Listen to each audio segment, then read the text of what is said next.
See, this guy keeps on trying to bump me every time I walk by. Dude, I'm walking down the street. I'm standing here. I'm allowed. Get out. Let him go sideways. Get out of my. All right, Alex, you need to leave. I'm not leaving, guys. You're trying to get in my way. I'm here on a public street. Get out of my way. Oh my God, guys, I'm so scared. The Antifa, they brought their play guns, their squirt guns. Oh my God, your those arts aren't and play crafts guns. time. Did this mess up your arts and crafts time? You guys gonna be able to go home and play with it? Why is it so tiny? Look how scary they are. Oh my God, this guy's so scared. I'm so scared. He's got his gun, his big gun. He's a big bad guy. Oh my God, I'm so happy you're protecting these children so they can go get indoctrinated and go in there for transgender story time. You're such a good American. God bless this guy. Look at him. I'm scared. How dare you?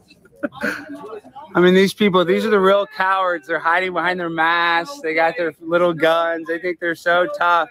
We're at a bookstore here in Denton, Texas, where they're trying to do drag queen story hour. And of course, the typical people here with their masks on, not able to actually stand up for what they believe in because they're all cowards. Officer, you think it's unusual they have their assault weapons like that out here in front of a place like this? Is that normal? No comment. She is not. I'm walking down the street. I'm standing here. I'm allowed. Let him go sideways. Get out of my. All right, Alex, you need to leave. Who said Alex? But see, these are the real scaredy cats. They gotta walk around with a gun. They can't handle themselves like a real man. All right, guys, I just want to announce I'm Primetime 99 Alex Stein, and I love y'all, even though you guys don't love me, and I know you guys probably love children a little too much, but I'm very empathetic to you guys. I love you guys. Even these guys with the guns, I feel sorry that you guys were probably abused as children, and I really hope you guys get the mental health care that you guys deserve. I love you guys. God bless you all. I love you guys. I love your rights. I think you guys are great. We need to actually transition more children. We need more drag queen story time for elementary school kids. Okay. Whatever you think about Alex Stein, let me just get centered here. Whatever you think about Alex Stein, Primetime 99. Holy crab apples. I mean, there's gag humor, there's courage, and then some might say it takes a little bit of a dab in its toe of the waters of insanity. Yeah, great start, Viva. I was watching that yesterday at the West Palm Beach Gem, Mineral, and Fossil Show.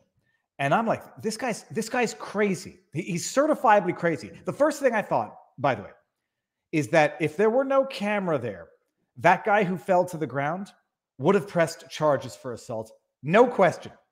And he's sitting there getting up in his grill and saying, I'm standing here as I'm walking with you in your face. I have not seen the entire full-length thing, but everybody should go support Alex Stein, or don't support him. You can go watch his stuff and hate it. I think anybody who watches that and hates it or finds it offensive, shocking, controversial, probably has other issues. But my goodness, I when I interviewed Alex Stein and he mentioned the story, didn't get into much detail, and then I understood what the motivating driving factor for Alex Stein. For anybody wondering what he means, they murdered his mother.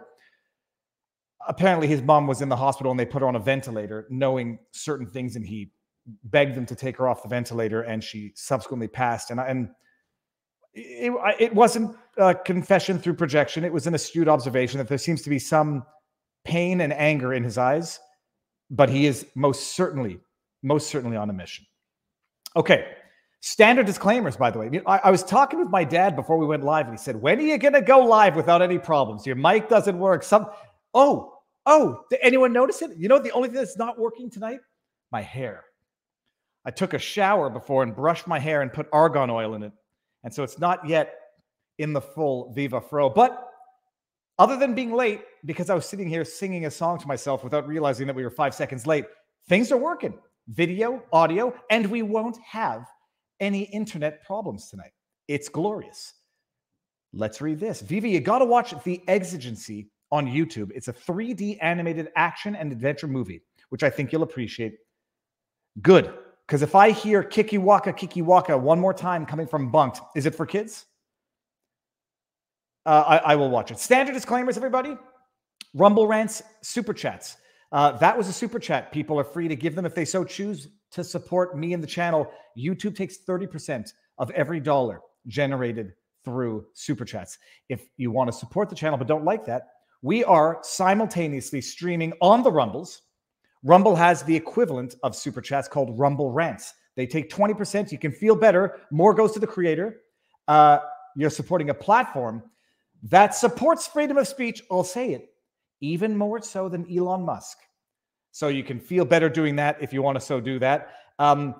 Best way to support, like, share, subscribe, hit the notification bell, and spread the word.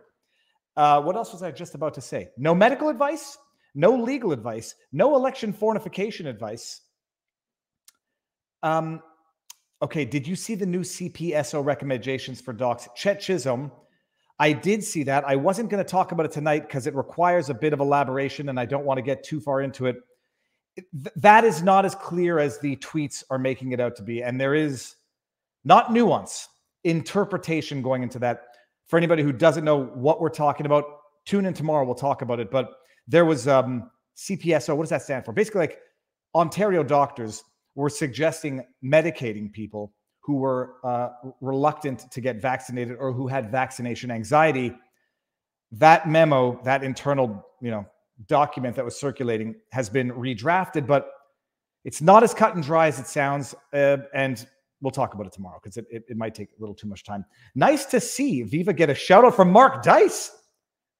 That's fantastic. Also, what happened? So Scott Adams and Mark Dice. The most funniest thing of the entire weekend is Elon Musk replied to my tweet about Alex Jones. It was a thoughtful, thorough, insightful response to my tweet in which I said, we're going to talk about this tonight when Barnes gets here, but we're going to talk about something beforehand. But I said, look, the litmus test is Alex Jones, not because he's radical, whatever. The litmus test is Alex Jones on Twitter to determine whether or not one truly is promoting freedom of speech, but not just from the freedom of speech perspective, from the standing up or not bending the knee to government pressure and the threat of litigation pressure. To which Elon Musk replied, too bad, to my tweet. Anyhow, I appreciate his dry humor and I didn't take it personally whatsoever. Twitter has become very interactive and it's become very fun. A lot more fun than it ever was. Rittenhouse did not mark his territory himself. God, I'll get in trouble here. Okay, let's do a few more super chats before I get into. I haven't done the intro rant yet. It's beautiful. I agree with Alex, but man, I wouldn't be caught dead doing the things he does. That's a quick way of getting sucker punched. Yep. The Billboard Chris, if I'm not mistaken, got sucker punched not badly over the weekend, but I think it was over the weekend. I don't think it was an old video. How pitiful and disrespectful of that eulogy that daughter gave at her father's funeral. JRC1, I know exactly what you're talking about. And I wasn't going to talk about it because I don't feel like giving that girl any more attention than she wants. It's that video of this girl eulogizing her father. She's part black, part white, from what I can tell, because her father seems to be white and she seems to be part white, part black. I don't know what the politically correct word is to say it. Eulogizing her father by calling him a white supremacist, Trump-supporting, cisgender, whatever. I mean, it's like just check off whatever the words of the day are at what appeared to be his funeral or some commemoration of her father. And you could hear some gasps in the audience. I couldn't believe it was real. I thought it had to be like a play, a monologue, a performance, which it was to some extent. It seems to be legit. I went through her TikTok feed and I felt deep disgust, anger, and sadness because TikTok is a breeding ground, I'll say, of mental illness on the one hand, and I'm not using that word lightly, and development of narcissistic personality traits. You went through this girl's Twitter feed. It was clear all she wanted was clout, popularity, fame, infamy on TikTok. There was a video when she's crying over having gotten to 20,000, whatever they call them, TikTok subs and 1 million views. It's clear, in my view, if TikTok or social media were not around and she did not think she would get celebrity status on social media, she would never have done that. She will live, God willing, long enough to understand how shameful what she did was. And she'll live long enough to be mortified and humiliated by it. I think so. I always think about that Amy Winehouse documentary. Life can teach you a lot of things if you live long enough. She eulogized her father by condemn. I don't know. Maybe there's a horrible history there of abuse from her father to her. I don't know. Even if there were, probably not the way to do it. It's like that movie, the Celebration or the Party, that Dutch movie we talked about it a while ago. But what's clear, she was performing. She wanted the social media points for that. She pinned that her most popular TikTok video to her profile on TikTok. She got the adulation she was after on social media. There was a video of her crying and sobbing about the loss of her father, but TikTok is a cancer unleashed by China. TikTok is awful. I genuinely believe it. So I didn't want to talk about it because I don't think may she live long enough to feel the shame and sorrow of what she's done. And may she repent and may she learn. I'm sure in the moment she thought that the point she was making is worth it. To berate her deceased father, who by the looks of it was at the very least her father. Left her money, apparently money that she's going to take, and had some childhood pictures of her when she was a baby in her father's arms. Sad. Now, but that's not what I wanted to start with. I wanted to start with this before Barnes gets here, and so we can work into it. Things are going wild on Twitter. Holy crab apples. Trump is back after a poll, which I jokingly said conducted itself much like the elections. The longer it went, the better it got for the Democrats or the people who opposed Trump's reinstatement on Twitter. It started off at like 60-40. Then I saw it at 58. What the heck is that? 58-42. Then it went down to 56-44. It ended up at 52-48. The longer that poll went on, the more bot accounts were created that voted on it, the more Dem politicians could mobilize their legion of Twitter warriors to go vote on that. It was funny. But Trump is back. And I think most people actually don't appreciate the rationale, the justification for which Trump was banned in the first place. We all knew it was violent tweets promoting violence. I don't think I saw Twitter's justification at the time, because if I had seen Twitter's justification at the time, I might not have remembered it, but I would remember how I would have reacted, because I would have freaked out had I seen it at the time. And when I saw what was Twitter's justification yesterday, I'm like, I don't think I saw this, because if I had seen this at the time, I know that this is how I would have reacted. Twitter's justification for booting Trump is not it reads like motivated reasoning would be doing it too much justice, because it would be calling it reasoning in the first place. It was a pathologically unhinged, deranged, ex post facto interpretive dance as to how we can get to Donald Trump being such a risk that we have to boot him from social media. I don't want to bring up my tweet. I want to bring up the actual post from the blog. Here it is.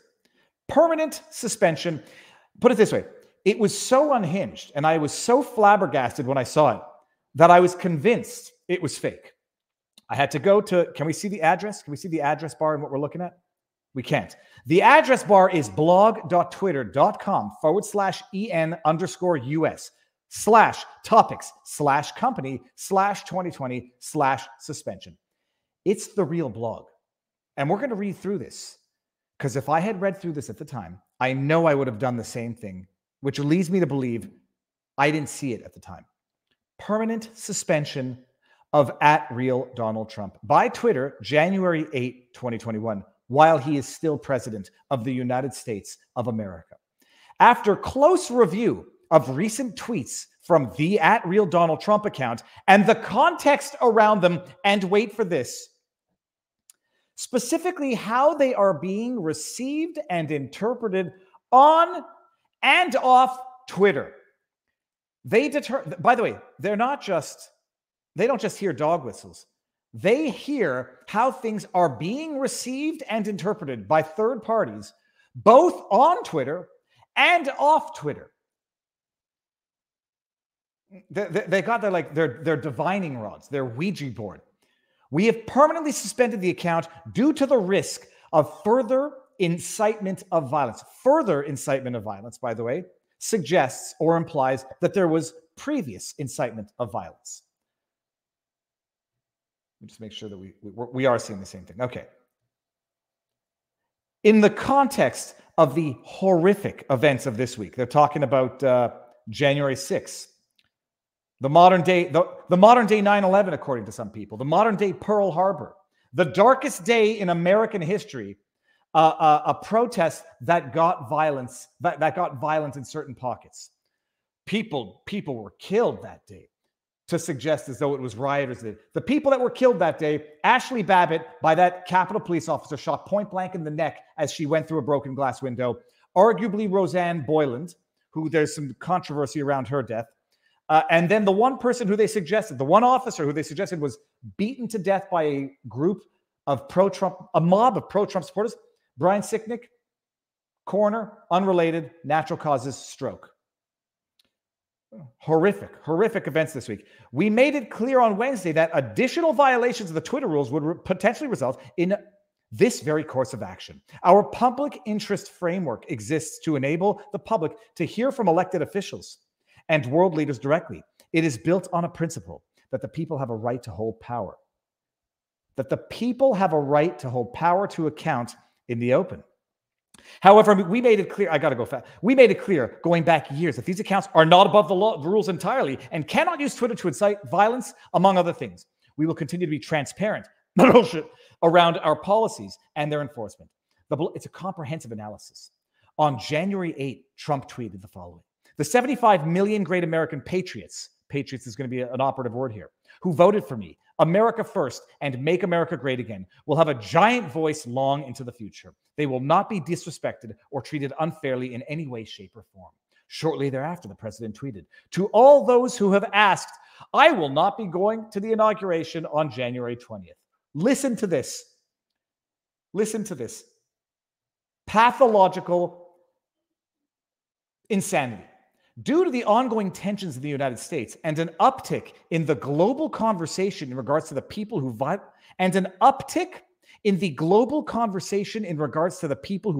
stormed the Capitol on January 6, 2021. Listen to this. These two tweets must be read in the context of broader events in the country and the ways in which the president's statements can be mobilized by different audiences, including to incite violence, as well as in the context of the pattern of behavior from this account in recent weeks. Do you know what this is? This is verbal diarrhea, or I guess it should be literary diarrhea. This is poop on a page. This is learn to code diarrhea. I mean, try to read that should I do it in one voice? Because that's a 6 seconds. I'm not going to do it. After assessing the language in these tweets against our glorification of violence policy, we have determined that these tweets are in violation of the glorification of violence policy, and the user, he should be immediately, permanently suspended from the service. It's called a ban, you Orwellian idiots. We assessed these two tweets in reference above, yada, yada, which, okay, look at this. This determination is based on a number of factors, including President Trump's statement that he will not be attending the inauguration is being received by a number of his supporters as further confirmation that the election was not legitimate and is seen as him disavowing his previous claim made via two tweets, 1 and 2, that there would be an orderly transition on January 20th. These tweets are being received as confirmation that the election was not legitimate. I mean, this is literally Ouija board level interpretive dance here. The second tweet may also serve as encouragement to those potentially considering violent acts and that the inauguration would be a safe target as he will not be attending. Oh, that's confession through projection if there's ever been one. Holy crab apples. The use of the words American patriots to describe some of his supporters is also being interpreted as support for those committing violent acts at the U.S. Capitol. To whom? To the Jay Gotti the head of legal to delusional people who think this way in their own delusional minds and then project all of that delusion onto other people? American patriots is being interpreted as support for those committing violent acts. Holy sweet merciful goodness. The mention of his supporters having a, quote, giant voice long into the future, and that they will not be disrespected or treated unfairly in any way, shape, or form, is being interpreted as further indication that President Trump does not plan to facilitate an did you get from A to Z and skip the entire alphabet in between? They have a giant voice and will not be disrespected. We have interpreted that as an indication that President Trump does not plan to facilitate an orderly transition. So we're punishing him for not doing something off platform that he hasn't yet done, that we interpret he's going to do based on words that don't mean anything along the lines of what we've interpreted it to mean. And instead, he plans to continue to support, empower, and shield those who believe he won the election. Plans for future armed protests have already begun proliferating on and off Twitter, including a proposed second attack on the U.S. Capitol on January 17. As such, our determination is that these two tweets above are likely to inspire others to replicate the violent acts that took place on January 6, 2021, and that there are multiple indicators that they are being received and understood. Multiple indicators that they're being received and understood as encouragement to do so. Psychotic. Holy crab apples. Psychotic. Everyone involved in the decision to have permanently suspended Donald Trump, that's called a ban in ordinary English and not Orwellian newspeak, should be fired, should have been fired. Elon Musk was right to have done it. And my good goshness, is that pathological? Okay, Barnes is in the backdrop, people. He is here. What did you of the Trudeau versus Xi? Oh, what did I think of Trudeau versus Xi? The guys at the China show on YouTube said that this was Chinese psyop for the West since it wasn't reported in China. That's interesting. And I heard someone say it was deliberately done so that Xi could use it for Chinese media to show what a powerful leader he is, that he can put Justin Trudeau in his place. Canceled my sub to you here on YouTube. Is there one I can get on Rumble if they take less? Oh, you could sub on Rumble any day of the week, just me, Nicole. And one more. Let's do this here. To the real debate was the poll about Trump, but honeypotting pots. Elon was 100% going to bring back Trump. Yeah, Elon did say that he's never seen so many bot accounts created so quickly. Okay, we're on. Barnes is in the backdrop. Tonight we've got some good stuff. I'm going to let Barnes break it down. At least subject matter, cigar, book. But because it just popped up, it happened to pop up right as I said it. Let's just bring this one up. Kimberly Geiger. Most of the people where I live don't have any idea what you are talking about. Please come to Pennington Gap, Virginia. Oh my goodness, how do they not have any idea? Share the link and let them know where they can get the information that CBS does not want you to get. All right, Robert, I'm bringing you in. 3, 2, 1. Booyah. Robert, sir, how goes the battle? Good. All right, audio is good. Robert, what do you have behind you? Because that is definitely a new book. Yeah, since it's the World Cup, that's a book about what the world knows as football, what America knows as soccer. The numbers game, which breaks down a lot of the analytics that a lot of people don't know about the sport. My brother and I did a World Cup preview video that you can find both on Sports Wars on YouTube and Rumble, and also at sportspicks.locals.com, a whole breakdown for those that are interested in the World Cup, which started earlier this morning. So the World Cup, I haven't followed that in 12 years. Canada's in it, right? Yes, of course I knew that. It would be terribly unpatriotic of me to know that. I did know that because there was I saw that in the paper. But what stage? It's round robin, and then they have the quarter semifinals. It goes to the round of 16. So you have a first round with 8 groups of 4, 32 teams. That's the round robin round. Then you the top 2 from each group advance into the round of 16. Then the quarterfinals, semifinals, and finals, being hosted controversially this year by Qatar. Okay, very good. I was just wondering. Someone said, "Is it gin?" I'm going to go dry for a very long time now to see if I can fix sleep patterns and other patterns. Anthony Huberman's podcast, Andrew Huberman's podcast, was an eye opener in terms of sleep habits and other bodily functions. So yeah, I'll be doing carbonated water. Life just got a lot more boring, Robert. But as boring as life can be, holy crab apples, has it been a wild ride on social media, Twitter, and in the lawverse. What do we have on for the evening? And let's get to it. We'll wait for Rumble to discuss update on the Children's Health Defense against FDA about the childhood vaccines, because there was a court hearing on Friday on that case. And for the election legal disputes that are bubbling up from Pennsylvania to Georgia to Arizona, that too we'll save for the Rumble section of the show, given censorship issues here still on YouTube.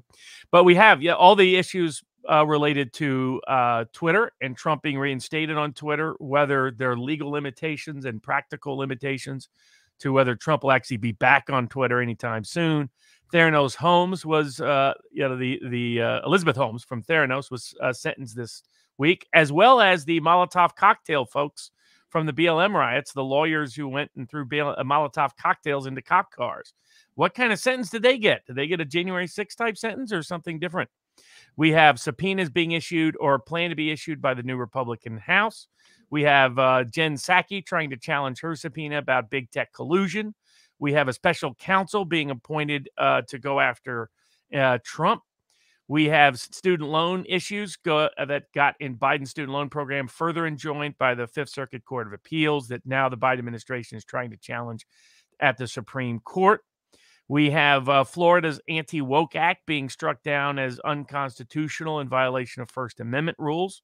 The Trump Organization's tax trial, Biden's spending provisions on COVID, partially being struck down, partially being affirmed by a federal court that involved whether states could could cut taxes or not and take the money. Lawsuit over abortion pills, Nike sued by an NFL star, Tennessee juvenile life imprisonment found unconstitutional, biolabs and war crimes in Ukraine, judges found not necessarily to be immune or above the law, trial by jury in forfeiture cases, a class action involving FTX, and drones and the Fourth Amendment.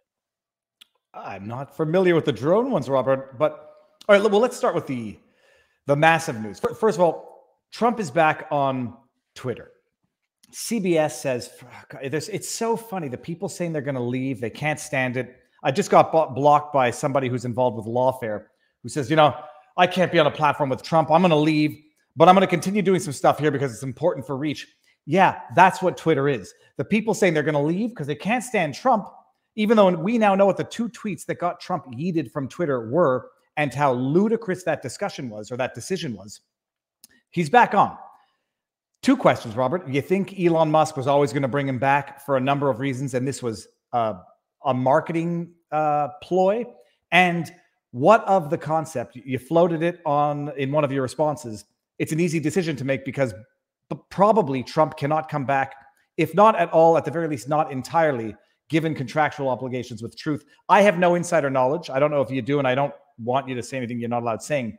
Is that a very plausible argument that Trump can't come back, period, because he's contractually bound by Truth to promote Truth and not the competitor?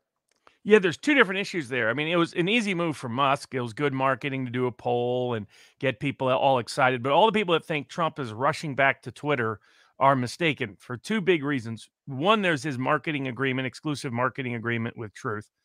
Now that allows him after a certain time frame to post on other social media sites. That allows him, and this has all been publicly reported because they're trying to do like Rumble, their special purpose vehicle or acquisition committee company that's trying to go public. But that isn't the primary reason why Trump is not going to rush back to Twitter. There's about 1 billion reasons for Trump not to get near Twitter. And that is that Truth is one of his main monetization means at the moment. And Truth could be worth $1 billion or more to Trump himself in its stock value. needless to say, so other than using Twitter to promote people to go to truth, it makes 0 sense for Trump to lose $1 billion to just be back on Twitter and help Elon Musk. And by the way, Musk is intimately well aware of this. This is why Musk knew this was a no-brainer. Let's get a lot of marketing, get a lot of excitement. What I said about buying that his whole purpose behind Twitter is most likely about buying political immunity. This was in a hush-hush at vivabarneslaw.locals.com almost a year ago, back when this first rumor started talk of Musk buying Twitter back in early 2022. I said his goal is that he's already under investigation by the Biden administration, and he's wanting to buy immunity on the right, political cover on the right that he didn't currently have. He had political cover on some aspects of the left, but clearly not enough because the Biden administration was unhappy with him for some reason. We don't fully know why. Him setting up Starlink in Ukraine didn't buy him enough immunity. He's, there's 1,000+ lawsuits against Tesla or Musk for a range of reasons out there. And and at the time he was facing a risky case from the Delaware courts that he ended up dodging the bullet on, but he didn't know that at the time. It made sense for him to buy Twitter and be perceived as a free speech, right-wing libertarian hero so he could buy political cover. Tom Fitton, Judicial Watch, put out that Trump, that Musk will now be targeted because he reinstated Trump, and Musk responded and said, "Oh yeah, no doubt about it." And so in my view, he did this as an anticipatory move. He's already under investigation, is my guess. Now you can get a sense of how committed he actually is to free speech because he responded to you about him saying no to Alex Jones being reinstated, and he said, too bad. That shows Musk has no deep commitment to free speech of any kind. That's an illusion that people have. Trump is purely a marketing move. I'm glad because we get to see Trump's old tweets. We get to see that it's contrary to a lot of old messages. He's got a lot of funny tweets, but it's not the idea that Trump is going to demonetize himself and remonetize Elon Musk. People have their head in the sand. That ain't happening. Trump, Trump's not giving up $1 billion, folks. That's not in the Trump DNA.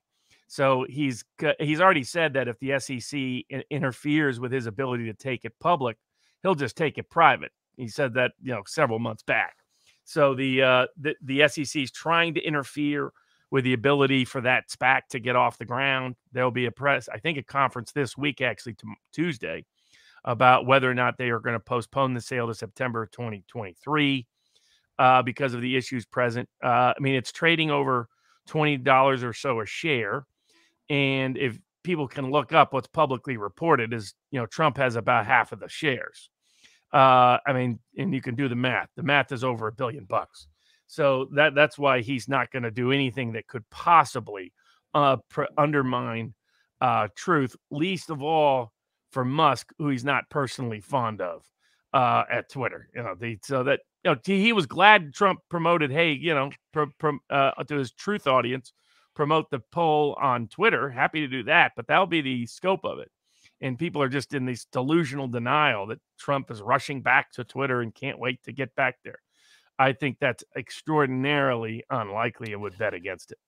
And people are saying, well, Trump is obviously going to go back now that he's running. He wants to maximize his reach. The obvious retort to that is he's got millions of other people who are going to maximize his reach on Twitter more than he would if he posted directly there in any event. And just to bring up Elon's response, it didn't seem categorical, but it was. He initially says too bad, and then he responds again and kind of moderates what he meant. Oh, did he? I didn't see him respond again. Alex Jones is a litmus test, not just on the issue of freedom of speech, but on the issue of bending the knee to political and judicial intimidation. If this is a hard no, I'm not being too hard on Elon. This Twitter will be no more trustworthy than Jack or Parag's, to which he said, too bad. I'm an idiot. I don't know how this works. How do I find out? Anyway, so then I responded. But that's it. It's he's being dry, humorish, and it's good.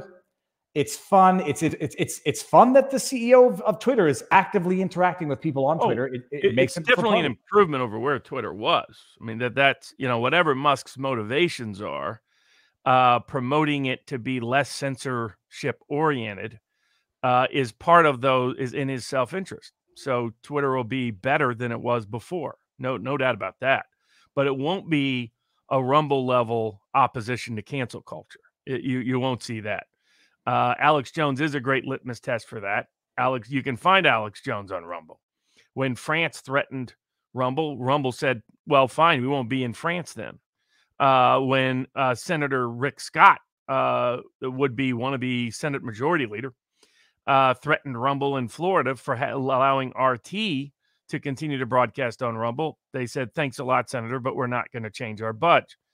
Elon Musk would capitulate in a half second. So he's not of the same commitment cohort, and he's made that clear in a range of statements. He's going to limit the scope of certain speech, etc. So he'll do enough to build his brand that gives him some libertarian and right-wing protection. He'll do enough to build interest in Twitter to help remonetize it. He wants to make it into China-style WeApp, so people should look into that and understand some of the limitations of speech that he may be inclined to. But people expecting it to be like robust free speech, unlikely. And anybody thinking Trump's going to gut himself by enriching Musk instead is in denial. The Gallant Goose and Friend says, Trump will write the first half of his post on Twitter, then pull a Viva and say, for the rest, go over to Truth Social. Not a bad idea. We'll see. But Robert is right. It's not like he's right. Period. So we'll see. That's why it was probably an easy bet. That being said, who else did Elon just bring back? Oh, Ye. He brought back Ye. Just like that. Yeah. He brought back Kanye, brought back Andrew Griffin. Tate, brought back the Babylon Bee, brought back Jordan Peterson, brought back Kathy Griffin. He still hasn't brought back the controversial COVID doctors. That will be a real test. The people that were very critical of our questionable COVID policies, Peter McCullough, Robert Malone. Yeah. Let's see those people reinstated. That would be a real big positive step in the right direction. Now, I don't want to, like, everyone goes to Alex Jones as the case in point example, but Erwin Schroyer, is it Erwin? It's Erwin Schroyer as well. Owen Schroyer?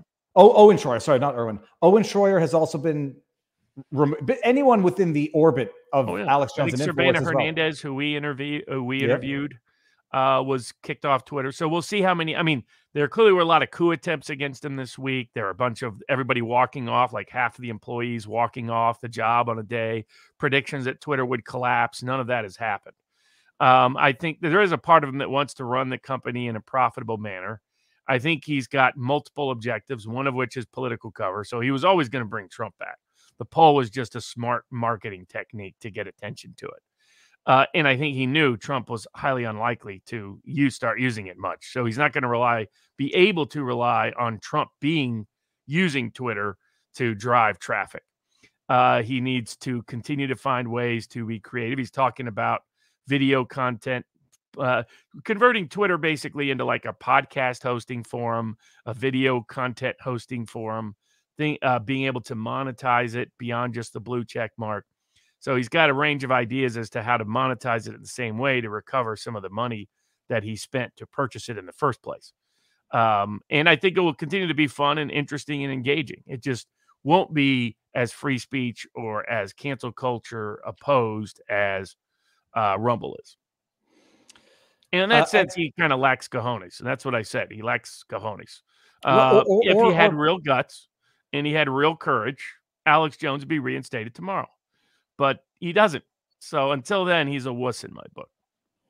We'll see. Maybe it's, maybe he's just playing it slow, or maybe he just says, I've got too much to lose. And I don't want to, I don't want to be sued for $2.5 trillion for hosting. We'll see. But speaking of Rumble, now's probably the good time. Look, we've been here for 40 minutes, people. Let's mosey on over to Rumble. I'm going to get the link and share it one more time.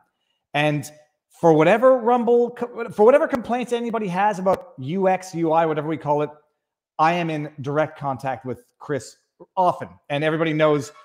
Oh, who's this? Hold on just 1 second. Yellow. Yeah, perfect. Thanks. Okay, good thing I have my phone on. Oh God, I'm stuck. My hair's stuck in there. Oh God. Robert, what was I just saying? We're heading over to Rumble. Oh yeah, we're heading And over you to know Rumble. Pavlovsky.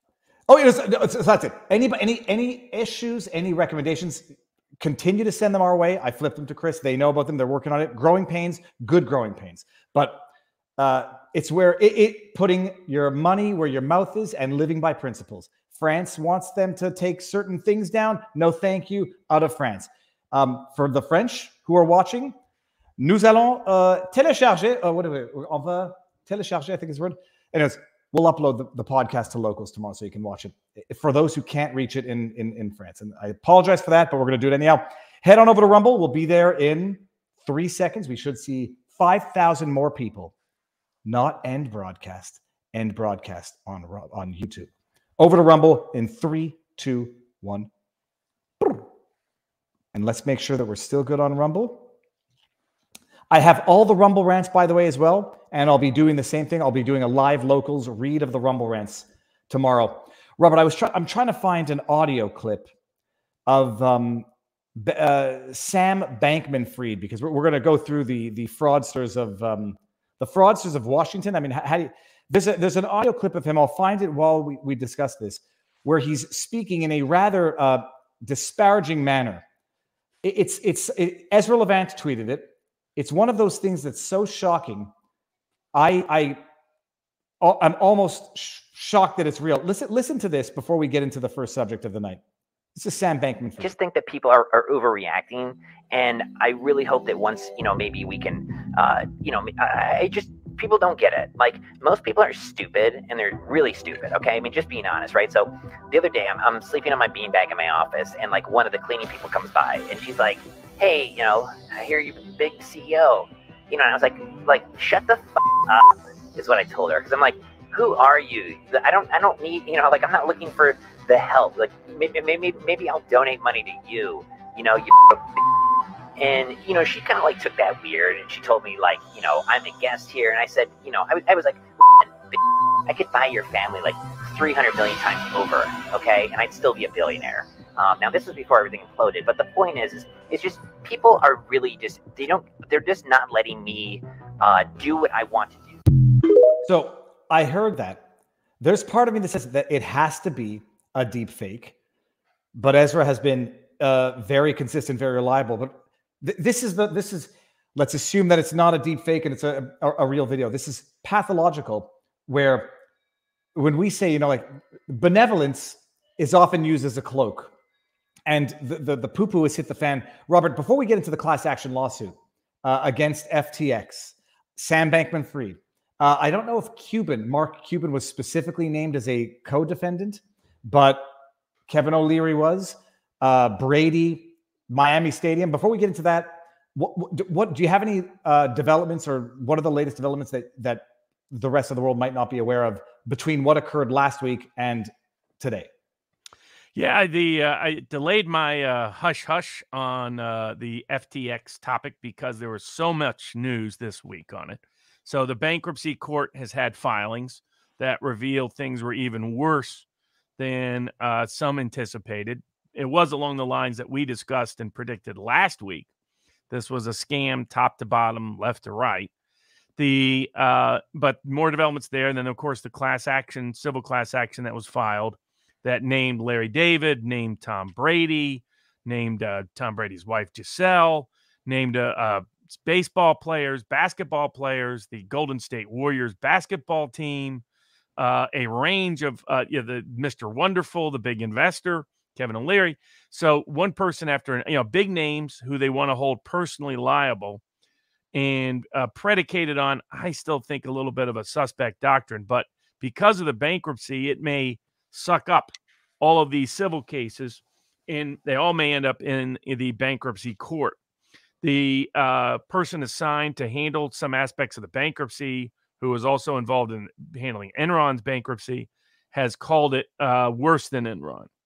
That it looks like the scam is about 30 billion or so people that are out. It's having continued ripple effects throughout the crypto marketplace. Issues with other companies. There's now talk that hundreds of crypto-related companies will be filing for bankruptcy because of how much FTX contaminated the entire infrastructure of the crypto exchange world. There's questions about Tether's exposure. Darren Beatty at Revolver did a detailed piece on some questions about whether Tether is a lot like FTX and whether or not there's government connections involved. Again, a lot of the flags we raised last week, talking about Epstein connections and sex scandals and Theranos style financing, all that's been confirmed this week, and it's getting worse in the sense that Tether appears to have some of those same kind of activities attached and associated with it. Some people that actually have direct Epstein ties promoting it. So an odd claim in the bankruptcy court that the Bahamian government required SBF to hack so that the hack we suspected was actually an inside hack. It appears it was, at least large parts of it was an inside hack, but done at the behest of the Bahamian government so they would have a bunch of money. Sounds really odd and weird. And then, that kind of contemptuous behavior that he describes would be consistent with the profile of who he is. And so the deep state aspect of this that Darren Beatty partially goes into in talking about the Tether connections are really quite apparent. And that, goes back to BCCI and other scandals along those same lines. So that's kind of lurking in the background. Some congressmen are talking about getting into it. I would love to see them get into it because I think it would go to many interesting rabbit holes, including implicating Ukraine, including implicating the Democratic Party's fundraising for 2022 and its get out the vote efforts. But right now, basically, everything's kind of frozen in the bankruptcy proceeding while the class action gets filed. The interesting thing about the class action is it appears to predicate its claims against Tom Brady and others on the premise that what FTX was doing was selling securities, unregistered securities. They want to piggyback off of Florida state law in particular, rather than federal law, interestingly enough, in order to argue that this was touting a unregistered security for which they didn't do due diligence and for which they had undisclosed economic interest because a lot of them apparently had part of their compensation was the token itself. It's very controversial, the attempt to label every crypto coin a security. I have problems with that. So because otherwise you're trying to just say, if you advertise something, you're responsible for whatever the company did, even if you have nothing to do with running the company. And there's no allegation that they knew, that I saw in the complaint, that any of these promoters, they sued Shaquille O'Neal, Tom Brady, that any of them knew that there was something wrong. And if they did get compensation, they lost all that compensation. So, because it appears to be mostly gone. We'll see how much they're able to claw back from other payments to other people. But the class action struck me as based on a questionable and dubious premise that's trying to get courts to agree to treat crypto as a security so that the SEC can pick winners and losers in the crypto space, regulate and govern things that are in the deconcentrated, DeFi they sometimes call it, open source, Bitcoin-oriented space, which is very different from all these other altcoins and the rest. And so we'll see, but it's clear there's a lot of rabbit holes that could go very interesting places. It's also clear there's a lot of people, particularly connected to the government, who want to use this as a pretext to govern, control, limit, restrict, scandalize, and punish people in the alternative finance space. Two things, actually, before I forget.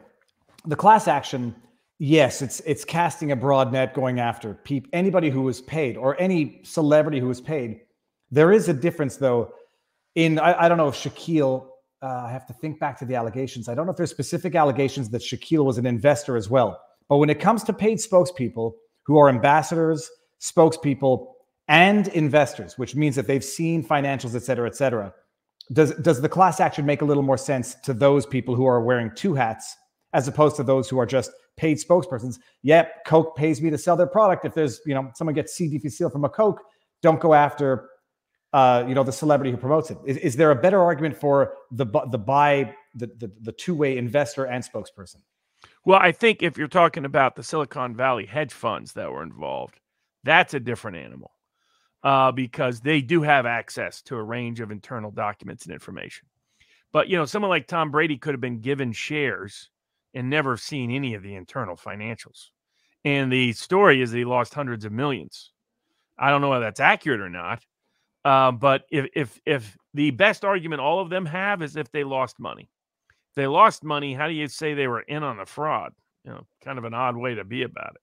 So I think there's better claims against people like Mr. Wonderful and so forth, the Silicon Valley funds. Those, because apparently they saw internals that Lynn Alden and others have said, when you look at those, there were red flags all over it for a sophisticated investor. So those people could be in some serious trouble. We'll see. I mean, so far, if this had different politics, the Southern District of New York would have already arrested SBF. And so the fact that there hasn't been a rush to arrest him has been interesting to me. Maybe they'll just sit back, investigate all the rest. Maybe that's what's going on. Maybe they're looking for a way to cover him because most of the media reports this week tried to minimize the criminality involved in SBF. Minimize the criminality, but also conveniently omit where this money went.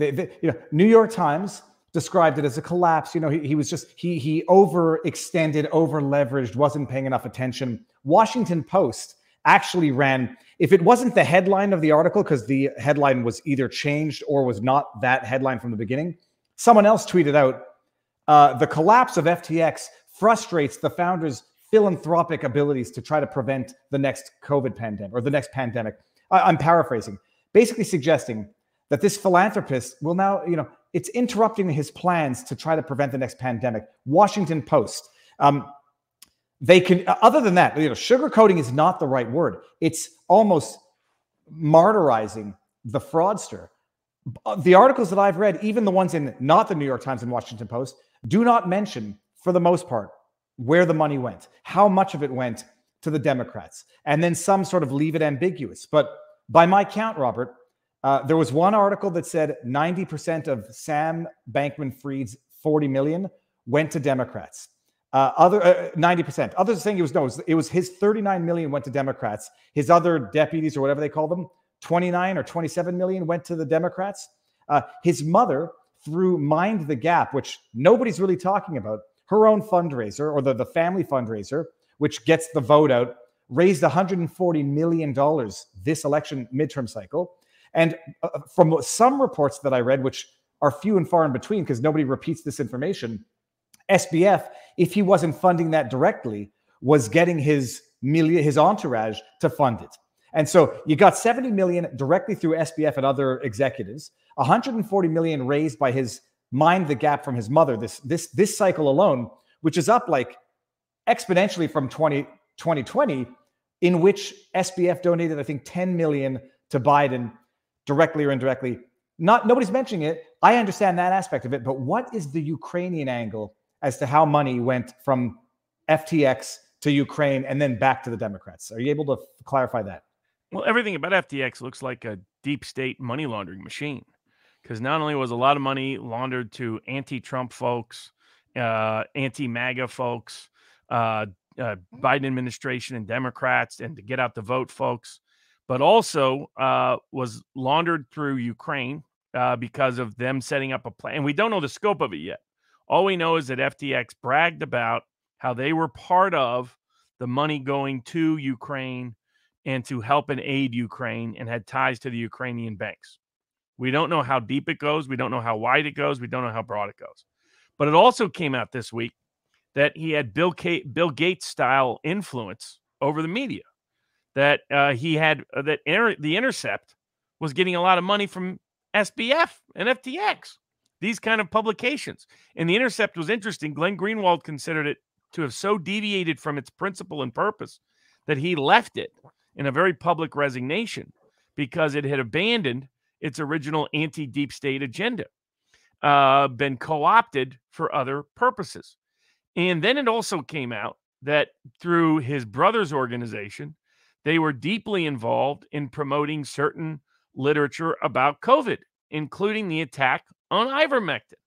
So, I mean, this guy's showing up connected to the Bill Gates World Health Organization, World Economic Forum agenda. His aunt sits on the public health aspect of the World Economic Forum's foundation and is recognized as one of their lead people.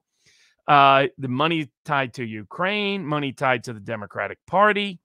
What kind of buy-offs and bribes happened with, he has connections to the head of the CFTC that wants to regulate crypto, ties to Congresswoman Maxine Waters. He may have given money to Kevin McCarthy and Mitch McConnell to help undermine populist candidates in the 2022 elections, which both of them did in the primaries, and then abandoned key people like Blake Masters and Joe Kent in the general elections. And it appears they did just enough to screw both of them from getting to office. So he's showing up everywhere the deep state wants to show up. And that makes you wonder, where did he get his money in the first place, which he's never really explained. And I'll tell you this, I've seen enough interviews of this guy. He's not like a charismatic Steve Jobs. He's not one that instills confidence. He actually, to me, seems like he's quite clearly on a spectrum and is an elitist, self-entitled snob. Well, there's part of me that still says that self, and he's the product of two professional class. So it was like when I was in Washington, D.C., and I saw a lot of those people walking around. I was like, man, these people really shouldn't be allowed to breed. Just it's a bad thing. These people create kids, and they're even worse than them. Well, my point about him being not charismatic doesn't seem particularly. Look, there's some people who are what's the word I'm looking for? Like they have bizarre behavior. He's no Elon Musk. He's no marketing guru. He doesn't look like he compensates for what his behavioral flaws are with genius. They call him a genius. I don't know what makes him a genius. I've been watching him. It looks like he's a patsy or a fall guy, as though there's no way he ever did any of this on his own. But Robert, I don't know if that's you rubbing off on me too much, where I'm saying this guy's being used by forces beyond him or even exploited by people around him to facilitate all of this. And then we're only at what, $500 million, give or take, that's gone to COVID research and the Democrats. Oh, but he donated to Republicans the maximum $5,800 that he could donate to Sasso. I forgot the guy's name. But then $10 million to Biden in 2020 and talking about $1 billion. It never got there. He looks like he might have been the perfect element to exploit and to be used as a tool upon and a patsy fall guy for all of this.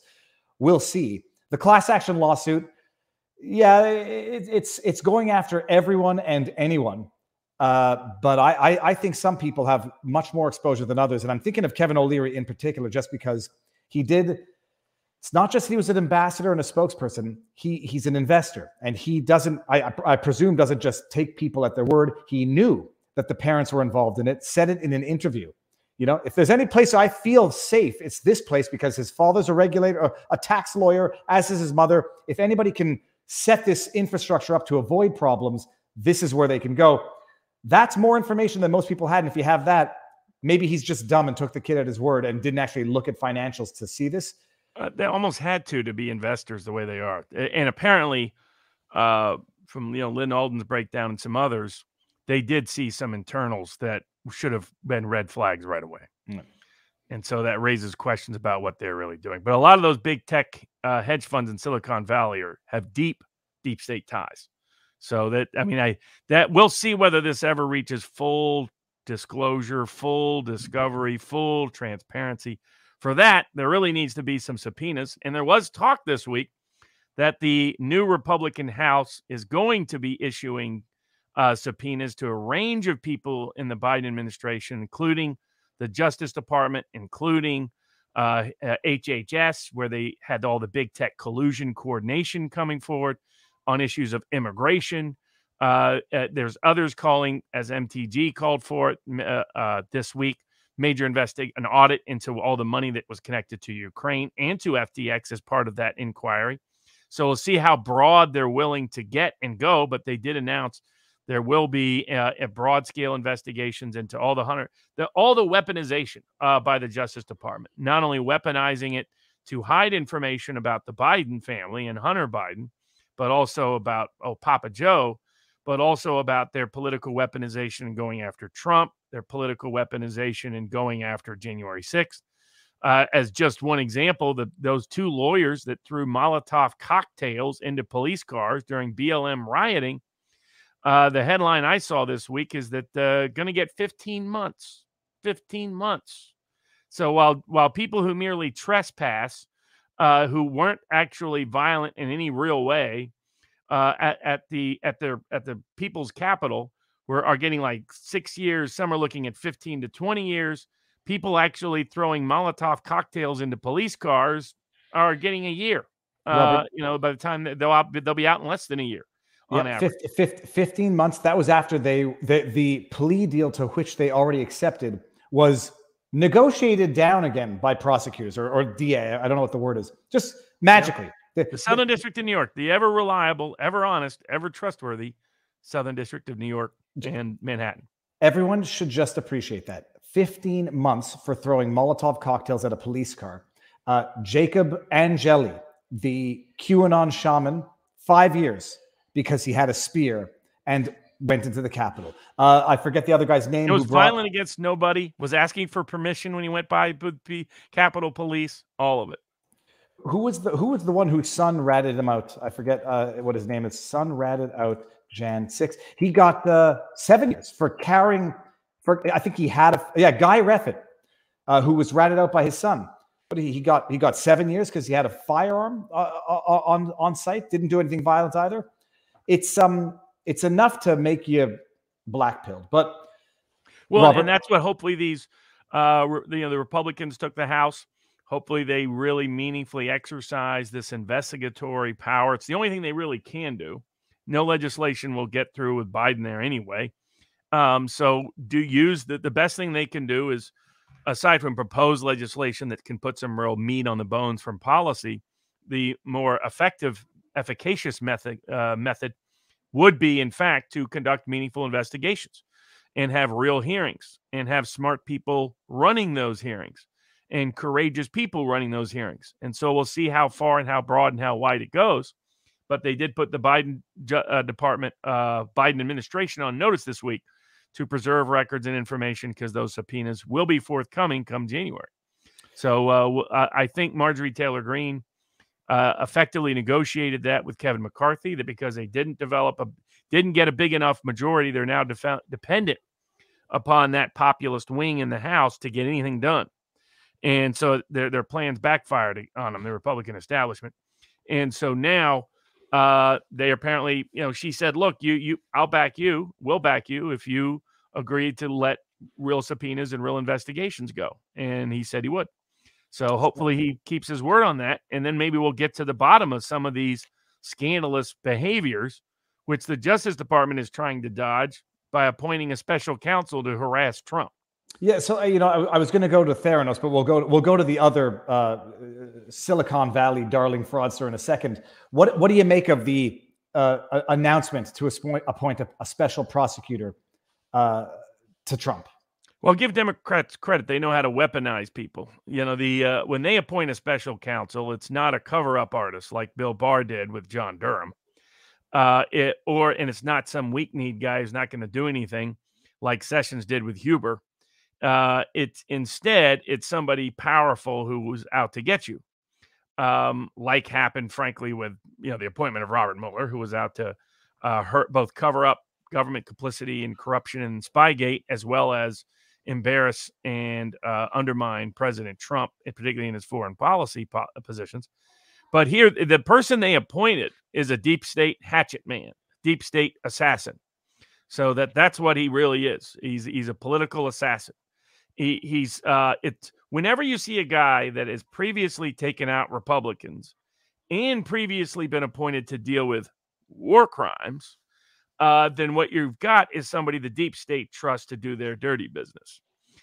So this is someone to go after, harass, harangue Trump, that the Biden Justice Department can plead ignorance on all of it because they have a special counsel. That's all the special counsel. We have nothing to do with it. If they wanted an honest special counsel, they would appoint someone who wasn't a deep state assassin, a Democratic hack, an anti-Republican prosecutor. But that isn't who they appointed. They appointed a guy who fits all those categories. So Trump knew this was coming as soon as he announced his bid for 2024, which he did on Tuesday, as we talked about last week was going to happen. And so consequently, and he's not all that bothered by it. I mean, they've been harassing him and haranguing him for years. He's unaffected and unimpacted by their efforts to manufacture claims. The Washington Post leaked this week that the investigation report came back on what Trump had, and there was nothing like they said originally. There was no nuclear secrets, nothing of any great consequence, no effort of any attempt to monetize it in any way, shape, or form, or give it to anybody. So, those judges that look like fools for signing off on the search warrant and then approving it after the fact should be embarrassed and humiliated by the fact that they took the bait on ridiculous and preposterous allegations purely meant to boost midterm prospects for the Democratic Party. And so so there's not anything there, as as people are now being reminded, thanks to Musk freeing up Trump's Twitter account. Trump was explicitly and expressly, as he did at his speech that day, calling for peace, peace, peace, nothing wrong being done, nothing lawless being done, over and over and over and over again. To the degree he made a public statement outside the White House, made several tweets to that effect, and that's what he said at the speech. Peacefully and patriotically protest. And so there's nothing on January 6th. There's nothing there, but that won't necessarily stop him from trying to drum something up, which also relates to the Trump tax organization tax trial taking place in New York this week, which the media mostly didn't cover. And there's a reason why the media mostly didn't cover. Witnesses said that Trump and Trump's family had no idea what was going on, that the CFO that was engaged in some shenanigans was doing it for his own personal well-being or to look good. Had nothing to do with Trump ever. This is the one. This is not the AG. This is the one of his tax guy that was the private school using. Yeah, he ended up confessing, and now they're going after the Trump tax organization for what he did on grounds of the tax organization. But his and other witnesses' testimony confirmed there's a reason why nobody, even though they wanted to indict Trump, they couldn't even get people to lie about Trump knowing things that he didn't know in terms of these other people's ancillary activities and behavior. So there's nothing there, but that won't stop him from trying to drum something up in the process, harass and punish Trump as a deterrent to anyone that wants to be like Trump in the future from challenging the political class's monopoly on power. But Jen Psaki learned the hard way this week that immunity doesn't always extend. She had been subpoenaed by the Attorney General of Missouri to appear in the big government Biden administration collusion case that Fauci's having to testify in, other people are having to testify in, high-ranking Biden administration officials are having to testify in. Here, too, again, you're mostly seeing a media blackout because they don't want people aware of this. Like the CBSs that are worried about what a real fact check would look like on Twitter, so they're hiding from Twitter instead. Out of protest, because they don't feel good about the security on Twitter. They stopped on Friday. By Sunday morning, they were twitching like Dave Chappelle, like, we're back, we're comfortable with the security. Sorry, go ahead. No doubt. So she tried to judge shop and bring the case to petition to quash the subpoena in Virginia. Got a Biden appointee, and that judge was like, no, this is not properly in front of me. This belongs back in front of the court that's handling all of this. So her effort to quash that subpoena is highly likely to fail. She's also going to have to testify as to what she knows about the Biden administration coordinating, colluding, conspiring with big tech companies to censor dissident speech on issue of COVID, on issues of election integrity, and the rest. And I'm sure there's going to be a lot more eventful and interesting information that comes out of that pretty soon. Robert, breaking news, everybody. Project Veritas is back on Twitter. There we go. I'll give credit to Elon Musk on that one. I just tweeted. I said, well done, Elon. But that came from a $1 super chat, V6 Neon. I'm screen grabbing all of the super chats. I'm going to read them tomorrow. But that's too good a news not to announce in real time. They're back. They're live. Oh my goodness, that's a big move. I mean, that symbolically is almost as big as Alex Jones. And practically speaking, probably more useful. Alex Jones has a massive following on his own servers, his own platforms. Probably doesn't even need Twitter. Project Veritas. And that's and Jones put out a very generous statement saying Musk is under, a lot of attack. He's fine with Musk waiting on reinstating him, wasn't hostile to Musk, and was still supportive of Musk's effort to make Twitter a freer space, because that's Jones' nature. Much more generous to Musk than Musk has been to him. And we'll see how that progresses and proceeds. But speaking of both the Senate and effective lawsuits, the Attorney General for the state of Missouri is the one who brought that big tech collusion suit, along with the Attorney General of Louisiana. He's also brought successful suits challenging aspects of COVID, challenging aspects of mask mandates, challenging aspects of immigration law. He also came up with the creative way to sue the Biden administration on their student loan policy. Namely, that in Missouri, there's a affiliate of the state that receives interest on those loans that helps use those monies to fund higher education, that they are now going to be denied because of the student loan forgiveness. And that's why the Federal Court of Appeals said, yes, indeed, you do have jurisdiction to bring the case. You do have standing to bring the case. The Biden administration is now begging the Supreme Court to intervene and reinstate the policy and say there was no standing. I don't see the Supreme Court doing that. So the Biden student loan policy, that improperly circumvented legislation, appears to be DOA. That's a phenomenal grounds. I mean, creative is not the word. I would have presumed that there's something of a provision of those funds that says, look, this is a benefit and not a right. So you get the interest in as much as it exists, but we don't have to give out loans. And so you don't necessarily generate interest. Do they get to the merits of that claim, or do they? Is it sort of a? I mean, they get to the legal merits because they have cognizable injury. In other words, they will lose money because of the policy. So once you have that, you have your injury, and then you can examine the underlying APA policy, which is comparable. And by the way, that's Eric Schmidt, who will be in the United States Senate come January. So he's done a lot of really good work as Attorney General. We'll see if that continues. I hope it does in the United States Senate. My favorite senator, though, will be the senator we interviewed, J.D. Vance, who from Ohio, who won Northeast Ohio when few Republicans have ever done so in its modern history, even though his opponent is from that precise part of Ohio. So it was impressive at the numbers he ran up in working class Northeastern Ohio, ancestrally Democratic. And hopefully he's been talking about proposing a range of things, and hopefully he'll be a leader for populist policies and programs in the United States Senate once he's there, and to help push Trump and Trumpism in the best, most effective political direction for those of us on that side of the political aisle. But speaking of standing, that was the big issue, amongst others, in the oral argument on Friday that I was lead counsel with Robert Kennedy for Children's Health Defense against the Food and Drug Administration on their effort to push COVID-19 vaccines on little kids. Well, Robert, so what is the latest on that? Now, you got CDC approves it for the list of standard immunizations. Your oral arguments are on what motion now on Friday? That happened last Friday.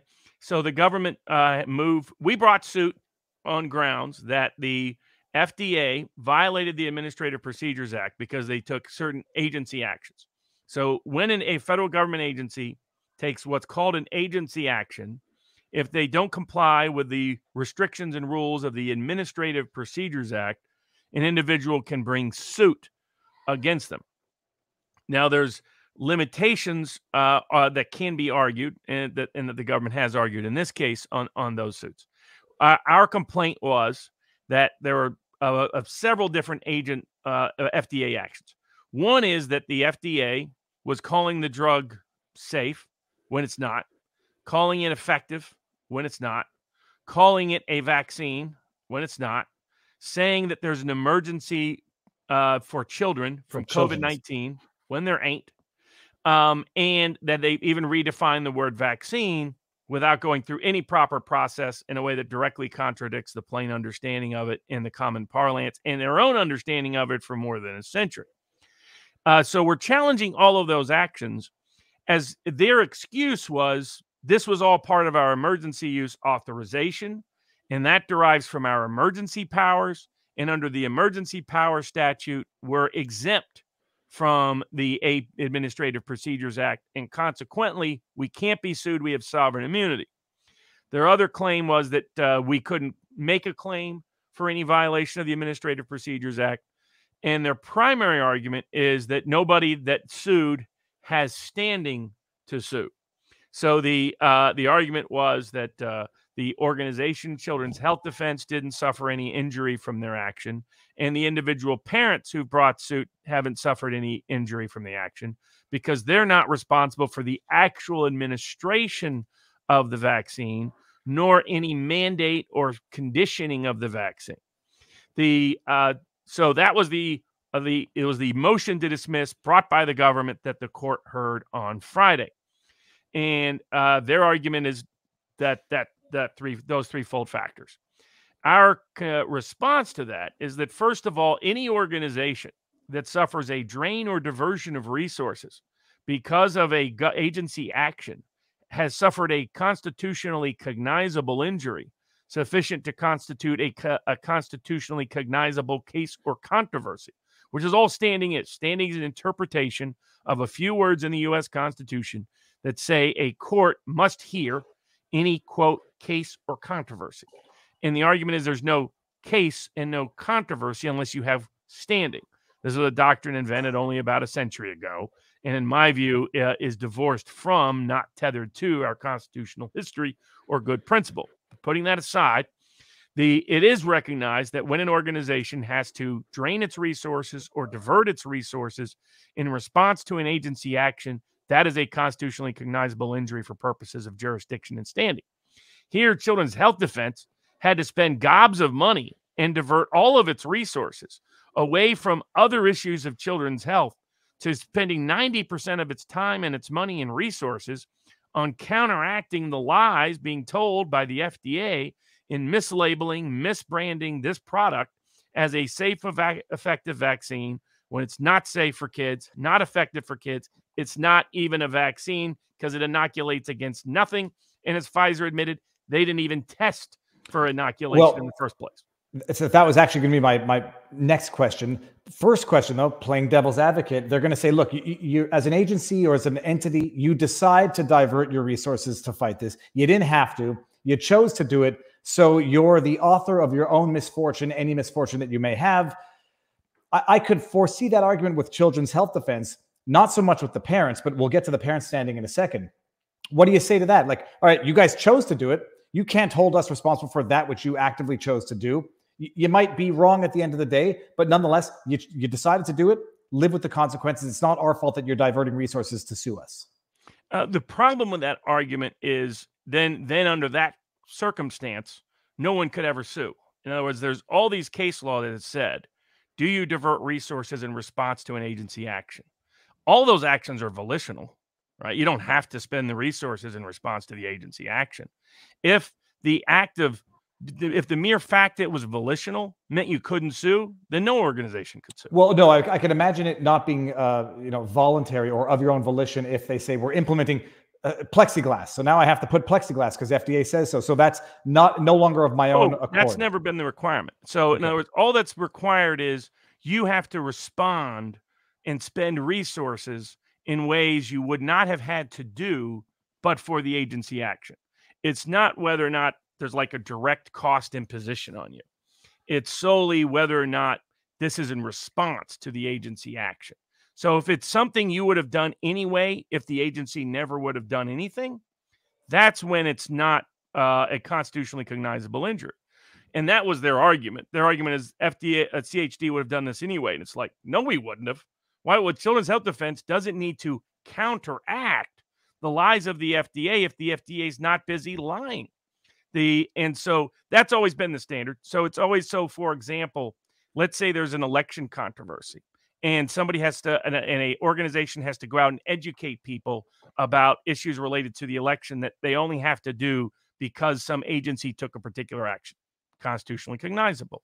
Environmental organization, not, similarly, do they have to spend money in response to some policy the EPA has made that they wouldn't have had to spend but for the policy? So all that matters is, are you spending the money because of the government's action, or are you spending them?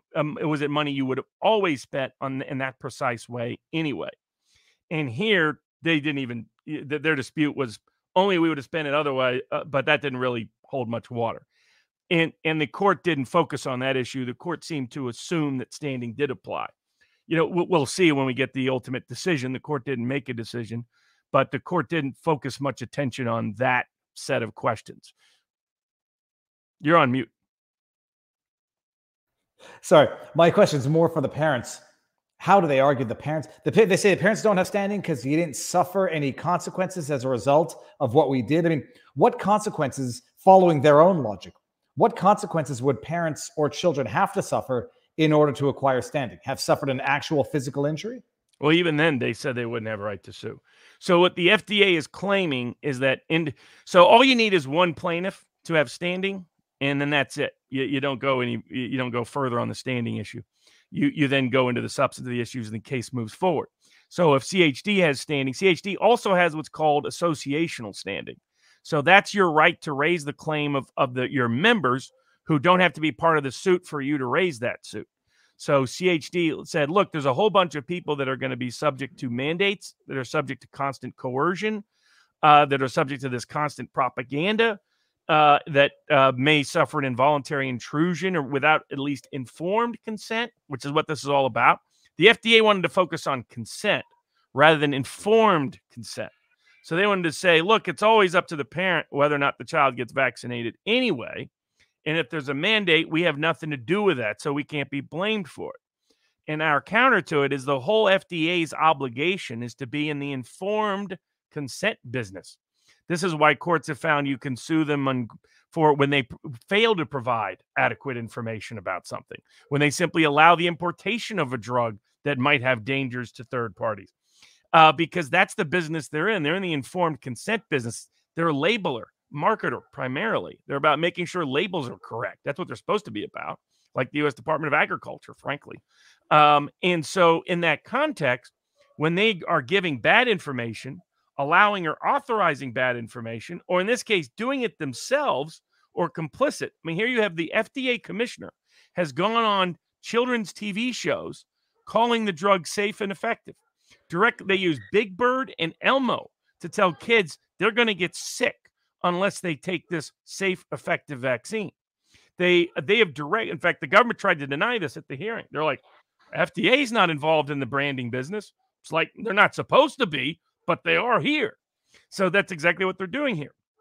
The individual standing claims, their argument is, we're not responsible for any mandate. We're not responsible for any administration. We're not responsible for any coercive conditions. So even if a parent, even if a child takes the vaccine because of the misrepresentations by the FDA, that's not our fault because there's a third-party intermediary that actually administered it or mandated it or coercively required it. The problem with that is in the standing doctrine especially, you only have to be a link in the chain. You don't have to be proximate cause. You don't have to be the final link. You don't have to be the only link. You just have to be a link. And what they couldn't dispute is that if the FDA hadn't taken these actions, none of these risks would be present. The FDA was not calling it safe, not calling it effective, not calling it a vaccine. If they weren't out there promoting it and pushing it and pitching it, they weren't authorizing Pfizer and other companies to do things like, you want to be a superhero kid? Take the vaccine. That's an ad running right now across the country targeting little kids, the ones that are on YouTube TV and that sort of thing, saying, if you want to be a superhero, you want to be Superman, you need to take this vaccine. So in Washington, D.C., a parent was sitting right outside when her children went into a Ronald McDonald's health clinic, and the kids were vaccinated without her notice or knowledge when she was sitting right outside. God. So these kind of things are happening. There's already reports of kids who have died from the shot. So given this kind of risk that's present, our argument, not only that, you have hospitals, including in Fort Worth, Texas, including in Nashville, Tennessee, and in other places around the world. It's a real problem in Canada where they've said it's legal. The Canadian courts have, where you can be denied necessary medical treatment if you're not vaccinated. And our argument was, so a parent who has to deal with this emotional risk, this weighty risk that their kid, if they get an emergency, did they have to wait for the kid to be dead before they can sue? And then the other aspect of the parent's injury is not only the emotional weight of that and the risk they have from mandates and coercion, for which the FDA is an indispensable, integral link to the entire process, a key link in the chain of what takes place, the indispensable link of what takes place, but also throughout the history of false advertising cases, you've had a right to sue when your confidence in the product or the sponsor of the product or the protector of public health denies you the ability to continue to have that confidence. And that's our other ground for standing. That what the FDA has done is making parents all across the country no longer trust the FDA, which means they don't know which vaccine to take and which one not to, which drug to take and which one not to. That is its own injury, has been recognized as its own injury, even in the conventional tort context. And so on all those collective grounds, there's multiple bases by which the court can find standing and jurisdiction. And that was the argument on that. The court mostly spent its time on whether or not we stated a claim, whether or not there's a remedy, which is part of the standing analysis too, and whether or not sovereign immunity applies, because those were the other arguments they were raising. Yes, sovereign immunity, I imagine, could be the biggest one. But Robert, I want to bring this up just in case anybody hasn't seen it. You were super duper today, getting your COVID vaccine, Elmo. This is It was real. a little pinch, but that was okay. Elmo was really glad to have Daddy and Baby David there with him. Baby David, where are you? This is real life. A lot people. of questions about Elmo getting the COVID vaccine. Was it safe? Was it the right decision? I talked to our pediatrician so I could make the right choice. I learned that Elmo getting vaccinated is the best way to keep himself, our friends, neighbors, and everyone else healthy and enjoying the things they love. Oh, Daddy, Elmo and Baby David have a question. Can we have a hug? Oh, come here, son. It's Elmo so loves you, Daddy. crazy. Like, I feel like it can't be real, and I have to keep going down and making sure that this is on the verified account of Sesame Street. It's okay to have questions There you about go. COVID vaccines for your Look at that. kids. Mm-hmm. Get the latest facts by speaking to your pediatrician or healthcare provider. It's the crazy. I mean, And Joseph we see they're Goebbels. sponsored by the CDC. Yep, So that's they've what I was been going to. directly marketing it, directly branding it, directly preaching it, directly teaching it. And unlike what they're trying to claim in a federal court about an ivermectin case, they have been opining on it directly, not just, we didn't say not to take ivermectin. We just said it's a recommendation. That's all they do. And now it's been added to the kids list, which makes it mandatory in a bunch of places. So the court saw it as didn't focus so much on standing. The court instead asked about, isn't there a potential remedy here? Can't I issue some relief? And said, absolutely. And what we're asking for is bifurcated.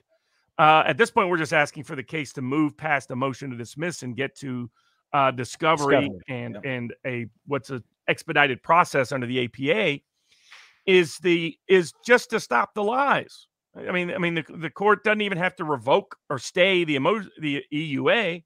The court could say no more public statements making representations that this is safe, this is effective, that this has been fully clinically tested, that this is a vaccine, when it's none of those things. All those statements are false statements being made by the FDA. Well, let's say in Orwellian newspeak, it's now a vaccine. I mean, they changed the definition a little bit earlier than COVID, but the problem with that is twofold. One, they had no right to make the change. They didn't go through the proper process to change the definition of the vaccine. This is back in 2015, right? Yeah, or more recently for the actual change of the word vaccine. Because their own internal emails showed they knew they had a problem, so they went in and changed the word fully. in response to concerns about COVID vaccine shot, which is, again, a drug disguised as a vaccine. But the other is, for purposes of marketing, it's what the public understands a word to mean. And that's the problem. You can't just say, well, we've decided to just change the word definition, but we're not telling the American people that, right? They're not, in that Elmo ad, they're not saying, this doesn't inoculate all the requirements they would make of any other company to put a big caveat on the label. They're not doing themselves. They're lying they know the ordinary person thinks the word vaccine means the same thing it's meant for 100+ years, which is that it actually inoculates against disease, infection, and transmission. Transmission is neither. Transmission is the key one, because even now we're seeing, I mean, it's a level of dishonesty that's just beyond words. But Albert Bourla, that tweet from April 1st, 2021, you know, the studies in South Africa, 100% effective at preventing COVID-19. And now, in retrospect, through the Orwellian interpretation of Newspeak, just tearing up the speech and giving them a new one, they're saying, oh, it meant prevents cases of COVID-19, the Rona progressing to COVID-19 and hospitalization. It means severe cases. That's what preventing COVID-19 means now. I mean, and it's now just they're media saying, lying to cover up for them. But the issue of their other excuse is, so the court recognized that they're, at least in response, we'll see when, you know, the court actually issues a decision where it goes. But the court didn't ask many more questions about that aspect. Saw a remedy as appropriate, because all we're asking, don't allow them to keep lying. That's it. You know, declare they can't say these things and enjoin them from it, and then just remand it to them to follow their own rules, which they didn't do the first time. But the big one the court focused on ended up being in sovereign immunity, which is their claim is the emergency powers statute. It says that the APA won't apply to any exercise of emergency powers. And our argument was, we're not challenging how they used emergency powers. We're challenging whether these are emergency powers. Calling a drug safe when it ain't isn't an emergency power. Calling a drug effective when it ain't an emergency power. Calling a drug a vaccine when it ain't an emergency power. It's mischaracterizing the directions of the development under the emergency power. So we need to develop a vaccine. We need to have whatever Operation Warp Speed they want to call it. Okay, fine. You've developed this product, and you want people to take it because it's an emergency, but you can't mischaracterize it and you can't misdescribe it. That's a good argument, Robert. And so the way I put it is, it's like emergency powers is like, you could call it Pandora's box. And whether or not you have a right to open up Pandora's box is always subject to judicial review under the APA. Whether a particular power you're using, a particular agency action is an emergency power, whether it comes out of that box, is also a judicially reviewable question. So we're not asking them to say, we're not conceding that, yes, everything they did was a legitimate power that they had a right to open the box to. We're saying just the opposite. No statute gave them this power. No law allowed them to lie to a bunch of kids and to a bunch of parents and caregivers and custodians about their health risk and about drug risk. Nothing did. And so that statute, that fig leaf, because think about the precedent that would set. If a government agency can just unilaterally, arbitrarily say, what I've just done is an emergency power, and now I'm no longer subject to either judicial review or legislative limit or constitutional constraint, you don't have a government anymore, not a constitutional government anymore. I mean, that was the great problem with the Weimar Constitution. The emergency exception written into it is what the Nazis used to illicitly seize power. I mean, contrary to popular belief, Hitler was never popularly elected. The only presidential race that he ran in that was where people were allowed to meaningfully run, he lost by like 35 points. He got crushed. They struggled to ever get above a third support at their best. That's why they had to steal elections. They couldn't get him honorably. So we'll see what the court does. I think our arguments we're right on the law, we're right on the facts, we're right on morality. The hard part is getting federal courts to be willing to stand up to the FDA in this context. There isn't a long history of them willing to do so, eager to do so. Yeah. So we'll see.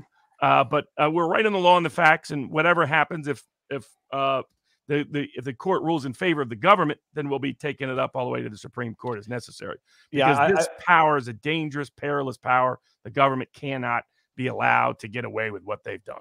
Do you think your biggest liability, your biggest exposure is on the sovereign immunity? I mean, if they're giving sovereign immunity to I don't cops, think they have immunity on. I don't think they have. I don't see any good legal argument that they have. I see that they have a power argument. We're the government. We're the FDA. We're the CDC. This is public health. Hey, federal judge, shut up and be silent. Get back into your place and let us run the show. It's an argument from power, not an argument from principle, not an argument from precedent. Do you get to add the subsequent statements by the execs at Pfizer that we didn't test for transmission of this virus? I mean, the judge mentioned that the boosters, when the judge asked, he says, is it not the case that there has been a lack of clinical testing of some of these? And government's like, oh, no, there's all kinds of clinical testing. We're disputing that, of course. But the government was, and they're like, oh, maybe you're referencing the boosters. And he was like, well, you do agree that at least the boosters, they didn't even do any clinical testing, right? So the court seemed cognizant and concerned about what the public health authorities have been up to. The question is whether that translates into the court keeping the case for its further review. And we'll find out. All right, fingers crossed. They didn't respond. Well, Your Honor, we've tested them on 8 mice, so who needs humans anymore? Robert, speaking of specious medical technology, it might be the good segue into Theranos and Elizabeth Holmes being sentenced. I mean, I guess people know about that case. It's Theranos, Elizabeth Holmes, the first female billionaire, Silicon Valley darling, as they call them, basically lying about a technology that they never had, that they knew that they never had, in terms of being able to run a litany of blood tests off a mere finger prick of a drop of blood. It would facilitate blood testing. The technology was amazing. A drop or two, they could test for, I don't know, if it's not dozens, it might have been hundreds of blood issues. The problem being they knew they had problems with whatever technology they had. They had no basis to be making the claims that they made. They circumvented regulatory oversight by claiming it's sort of in-house laboratory technology, which evaded the scrutinizing eyes of the government. Yada, yada. Went to trial for fraud. She tried to raise the insanity defense for fraud, which was subsequently dismissed, and she was just sentenced. But Robert, we'll get to the sentence, what you think of it, if I've missed anything here. The thing that I found out today, which I found the most shocking, is her argument against incarceration is that she's now pregnant and due to give birth. I think it was soon. I mean, I don't know how she timed her pregnancy, but I think I know how she timed her pregnancy. She got pregnant and is now using that as an argument against incarceration. And I was listening to this with my kid, and my kid's like, well, you can't send her to jail. She's pregnant. And I was like, you can't just get pregnant to not go to jail. Like, I mean, that is a level of sociopathic pathology that is next level. Like, hey, it looks like I'm going to jail. I'm going to get pregnant at this time. Unless it was a total accident and I'm being very judgmental, which I don't think I am. So setting all of that aside, Robert, she got sentenced to 11 years. I don't know what time served she has, what are going to be the mitigating factors to reduce that ultimate time at the end of the day. But what do you make of it? And she got pregnant. I don't know if you knew that, but yeah, what do you make of the situation? I mean, she was convicted of some charges, not convicted of other charges. The charges she was not convicted of carried heftier sentencing. So the 11 years, I believe, is within the sentencing range that's recommended and that's typical for what she was convicted of. And in the federal system, you do about 85% of your time. You can get what's called a good time credit of 15%. They sometimes nowadays let people out the last 6 months out into a halfway house. So an 11-year sentence, the most you'll be able to knock off, you'll do at least 8 years so. So that and because of that sentencing range, that likely means more of it changes the security level you're sent to. So you're often not sent sometimes, but usually not sent to a low security facility. The low security facilities have less violent criminals, almost exclusively nonviolent offenders with no violent record. They often, get to. I mean, it's not like Wolf of Wall Street playing tennis, that kind of thing. That's gone from the federal imprisonment system, but it's not, doing hard time like you're in the movie Undisputed or something. So it's not like a state prison at all. So she'll probably though do a medium security facility, so it has more limits, more restrictions, more restraints given the length of the sentence, and so it won't be as it won't be it'll be harsh but not brutal from an imprisonment perspective. And the pregnancy may buy her bail pending appeal, because the appeal often takes as long as a year and a half to have it adjudicated. So that's where they can kind of resolve that issue.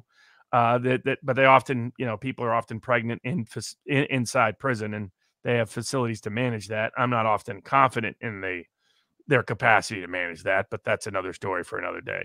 I thought, all things being equal, about a proportionate sentence, which is all the Eighth Amendment requires, as the Tennessee Supreme Court made clear this week when they said that a mandatory life imprisonment for juvenile defendants convicted of homicide is by definition not proportionate, and therefore cruel and unusual punishment under the Eighth Amendment. And they threw out on constitutional grounds Tennessee's law requiring life in prison for first-degree murderers when those first-degree murderers are juveniles. Juveniles or juveniles who are not tried as adults, or juveniles regardless of whether or not they're tried as adults? Regardless of whether they're tried as an adult. Mm-hmm. And this stems from a string of Supreme Court cases that has said that because of juveniles lacking mental capacity or diminished mental capacity, they thus have diminished moral accountability under our intent-driven system of criminal punishment. And consequently, before they ruled out the death penalty altogether for juveniles, and then had raised doubts about life imprisonment if it's mandatory without individualized discretion for sentencing. Now, what's also happening here is this is a judicial branch protecting its own prerogative. So the judicial branch saying we should decide sentencing, not state legislatures imposing mandatory sentencing. The courts have been traditionally hostile to efforts of the legislative branch to deny discretion in the judicial branch in this capacity or context. Now, it goes to one of the tip questions at the live chat going on at vivabarneslaw.locals.com about what you can do about standing.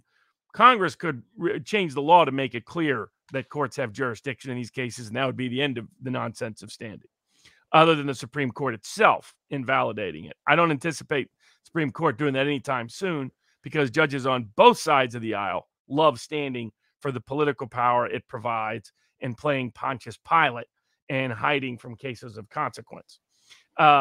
But I think the Tennessee decision is probably the right decision. It really depends on what you think about moral accountability and criminal punishment. Their point is it has to be proportionate, and it's by definition not proportionate when you have a juvenile involved. Other people would say it's proportionate when the severity of the crime by its nature says so. What about the underlying argument? Why do you need minimum requirements if you have the discretion of a judge in the first place? I mean, all you're doing is effectively it's a mandatory sentence, period. No judge can't do anything but issue life imprisonment. I mean, is there not an argument to be made that mandatory sentences in and of themselves are somewhat superfluous? It would presuppose that the judge doesn't have the good discretion to issue life in prison sentences. That's why the laws are passed. They don't trust judges. That shut me up fast. In response to the late 60s, early 1970s, with the perception you see in Dirty Harry movies, a range of other movies, that judges were soft on crime. And in response, throughout the 70s, 80s, into the 90s, they started imposing mandatory sentencing. That became controversial in the federal context, in the crack cocaine area and other areas. Now, of course, President Trump, in his campaign speech, in his announcement speech for 2024, recommended a death penalty sentence for drug dealers over a certain amount. And that will probably be a popular provision. And it would probably also be a mandatory type sentence on the grounds that you can't trust judges to do the right thing in the federal system. The sentencing guidelines were ultimately thrown out for a range of reasons.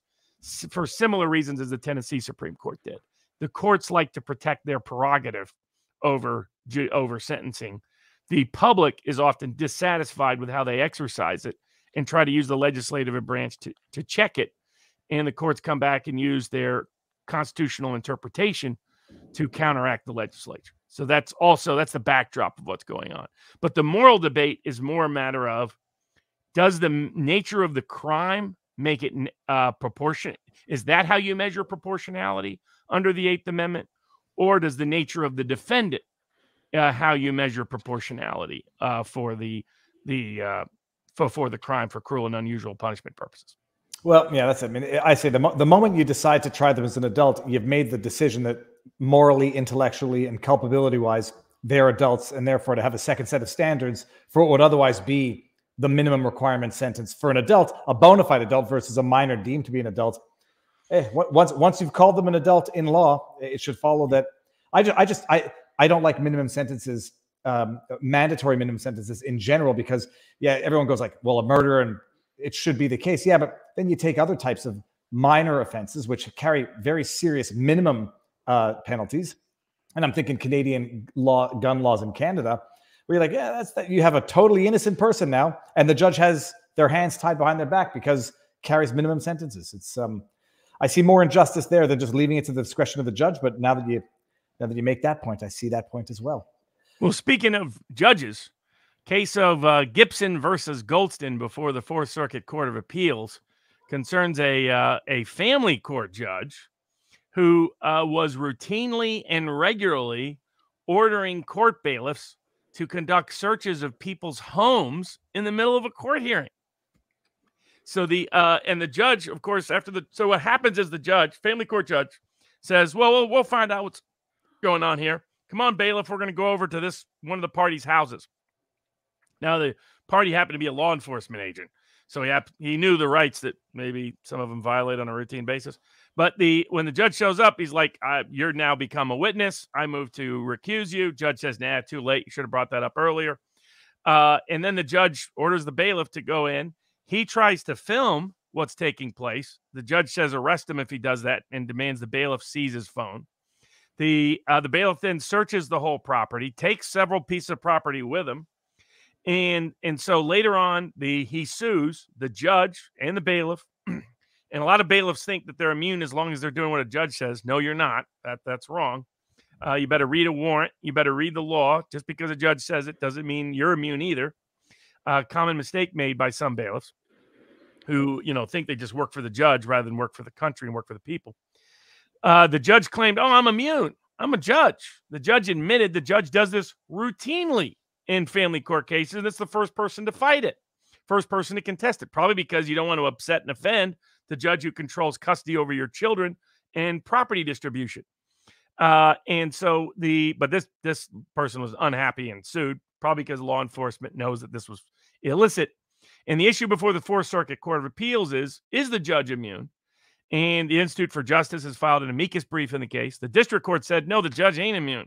Says when you do something that's not a judicial act, you're not immune. When you do something that's an executive act, you're not immune.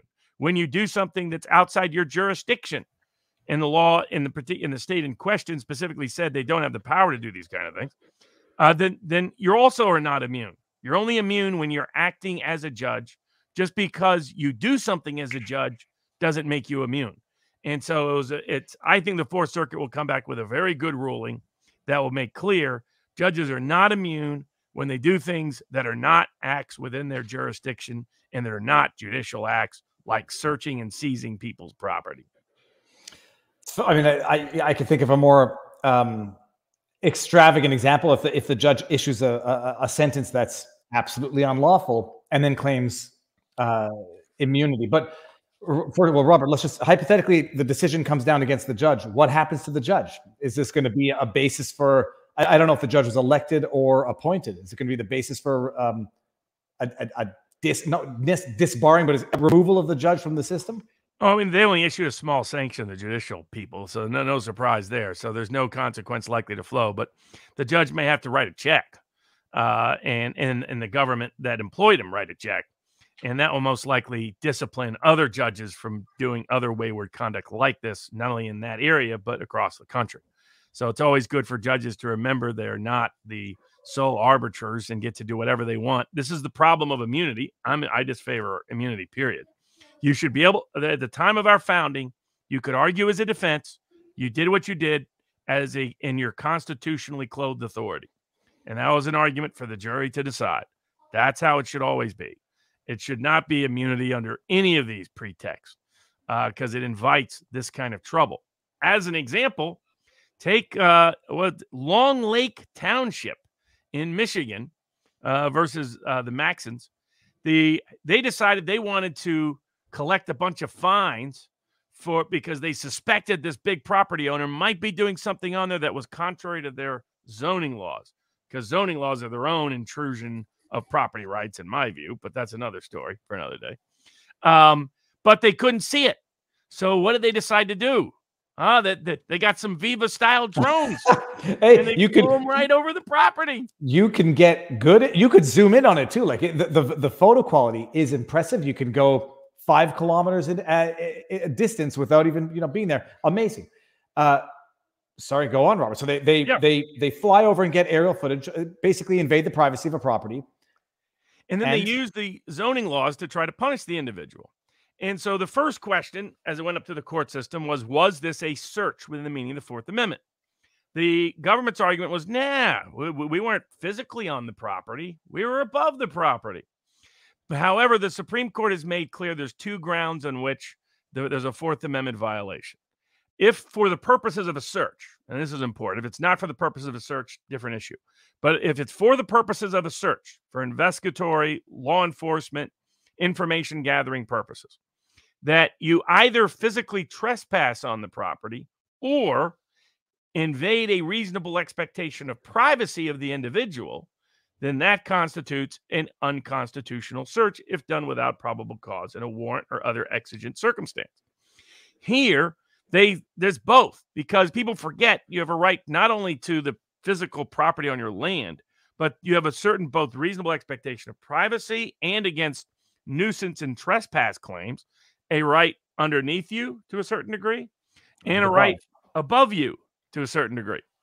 And so if this has come up in other contexts, for example, drug sniffing dogs, right? Cop would come up with a drug sniffing dog, knock on your door, get you to answer, see if the dog smells something, then use that as the excuse to go into your house. And then the Supreme Court said, no, that's clearly a illicit search. Just because you're doing it with the dog on the front porch, it violates reasonable expectation of privacy and to some degree is a trespass. The other was famous case that went up before the U.S. Supreme Court using infrared cameras, where you could see all kinds of things through someone's house. And the Supreme Court said that clearly violates reasonable expectation of privacy and really is a form of trespass. So under either the physical intrusion or reasonable expectation of privacy test, unconstitutional if without probable cause, a warrant, or exigent circumstance. Here, the court said, yes, the use of drones is part of your protected space. It's both a physical invasion on your property, given, as you note, how cameras can really capture all kinds of things, and given the distance it has to fly is part of the space you have a right to be part of. And this has been recognized in other cases. Good arguments were made by the amicus and other briefs that pointed out people that have been criminally prosecuted for sending their drone over their neighbor's yard to do stuff they're not supposed to. Other examples like that, being able to have a nuisance claim, being able to bring other claims, so that, in fact, it's recognized this is within your property right. But in addition, it's clearly a violation of your reasonable expectation of privacy. You expect when you're in your backyard, this people's property happens to be a real big backyard, 5 acres, you don't expect somebody to spy on you from the sky without your permission or invitation. And so the court said, yes, it is a Fourth Amendment violation. However, the court said, and this comes from right-wing judges, by the way, this problem, the exclusionary rule should really just be limited to criminal cases. And this is a problem in the court system where they've screwed and led by judges and justices on the right to gut Fourth Amendment remedies and say, yeah, really you could just sue civilly for the invasion and intrusion, but they can use the evidence they gather against you as long as they're not being used against you in a criminal case.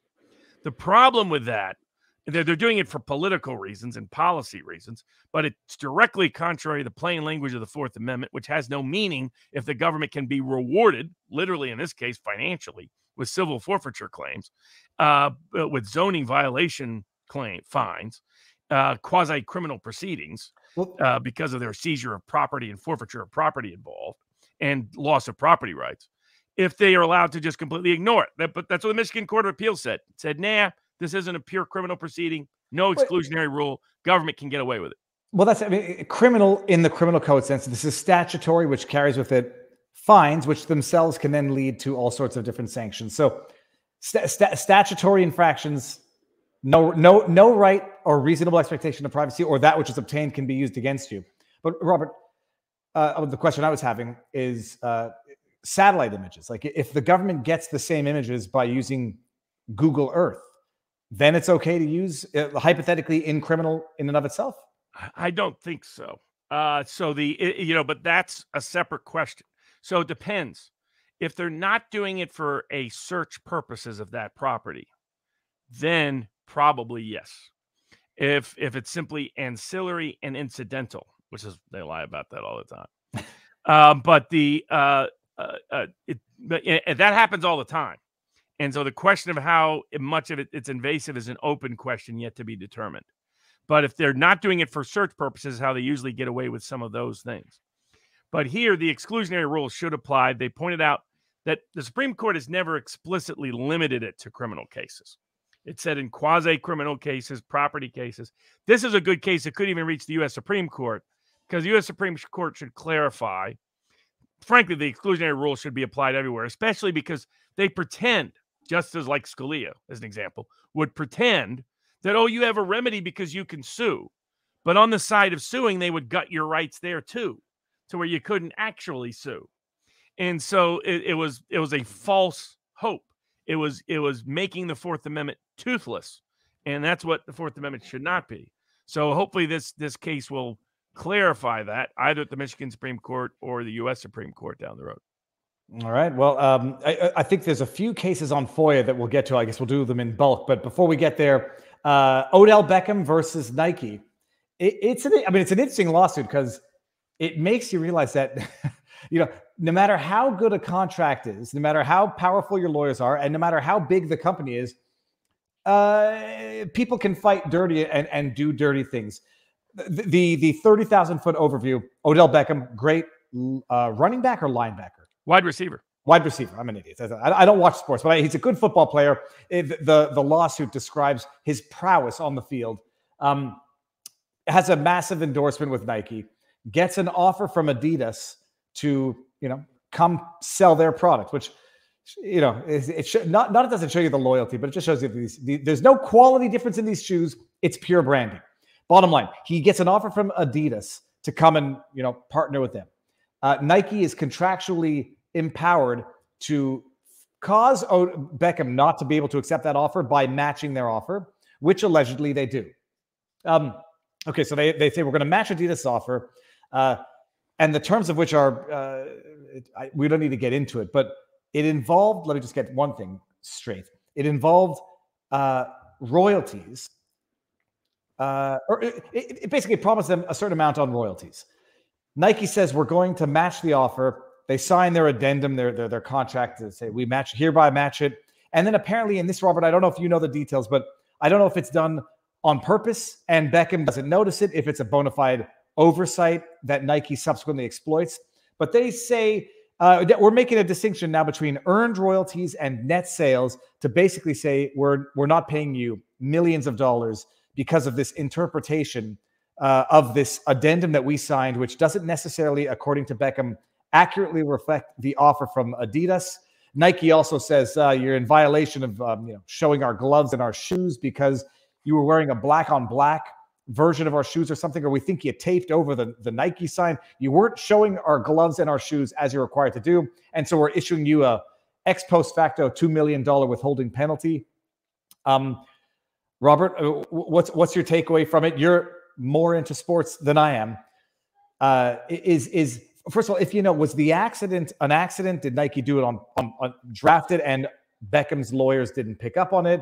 Or was it something that Nike says retroactively, either we're pissed at you for whatever the reason, or we're going to interpret this in a way that will screw you out of money? And what do you think of it? So, I mean, what's interesting is it's a reminder of Reformation.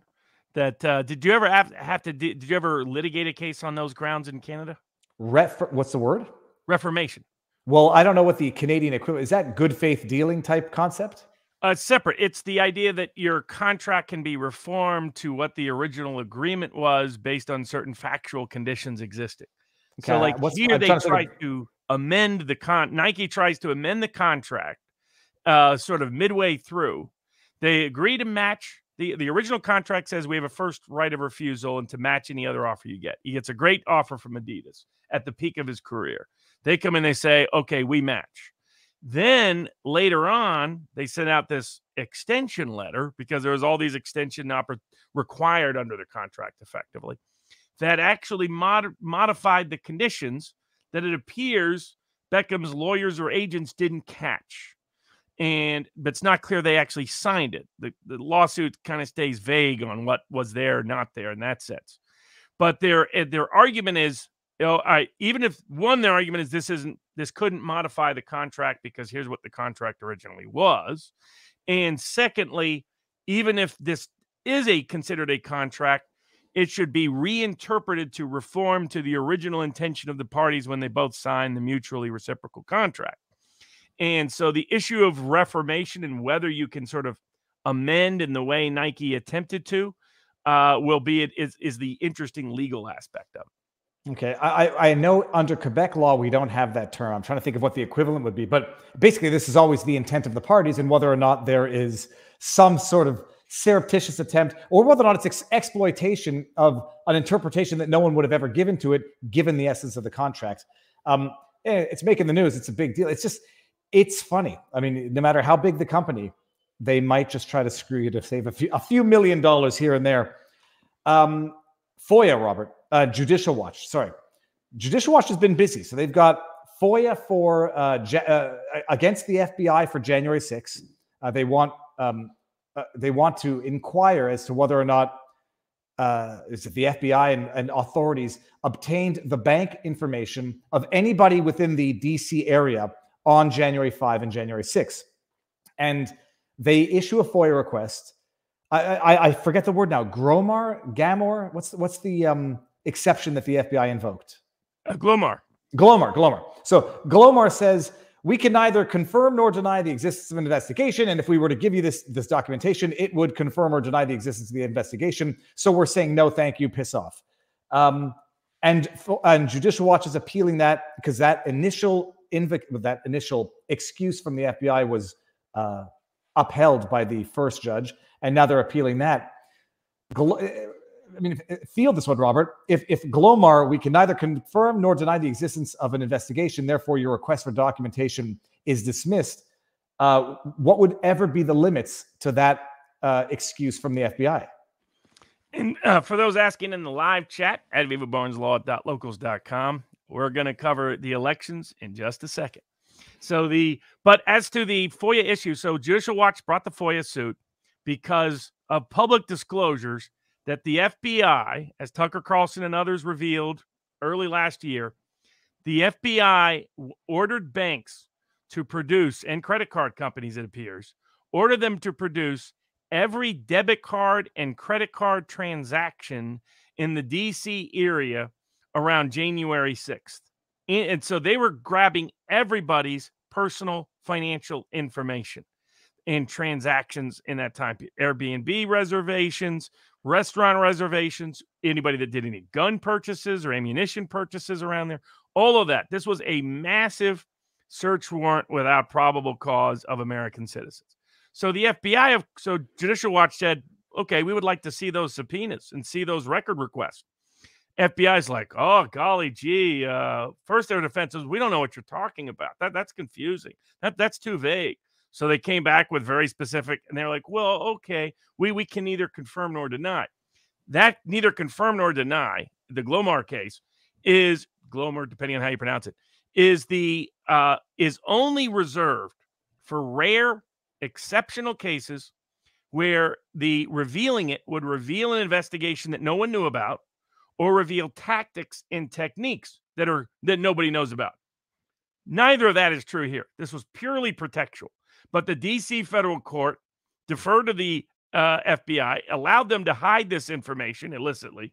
Now, the hard part is they're in front of the D.C. Court of Appeals, so they may be no better. But this excuse is completely ludicrous, and credit to Judicial Watch to pursuing it, discredit to the court for excusing it.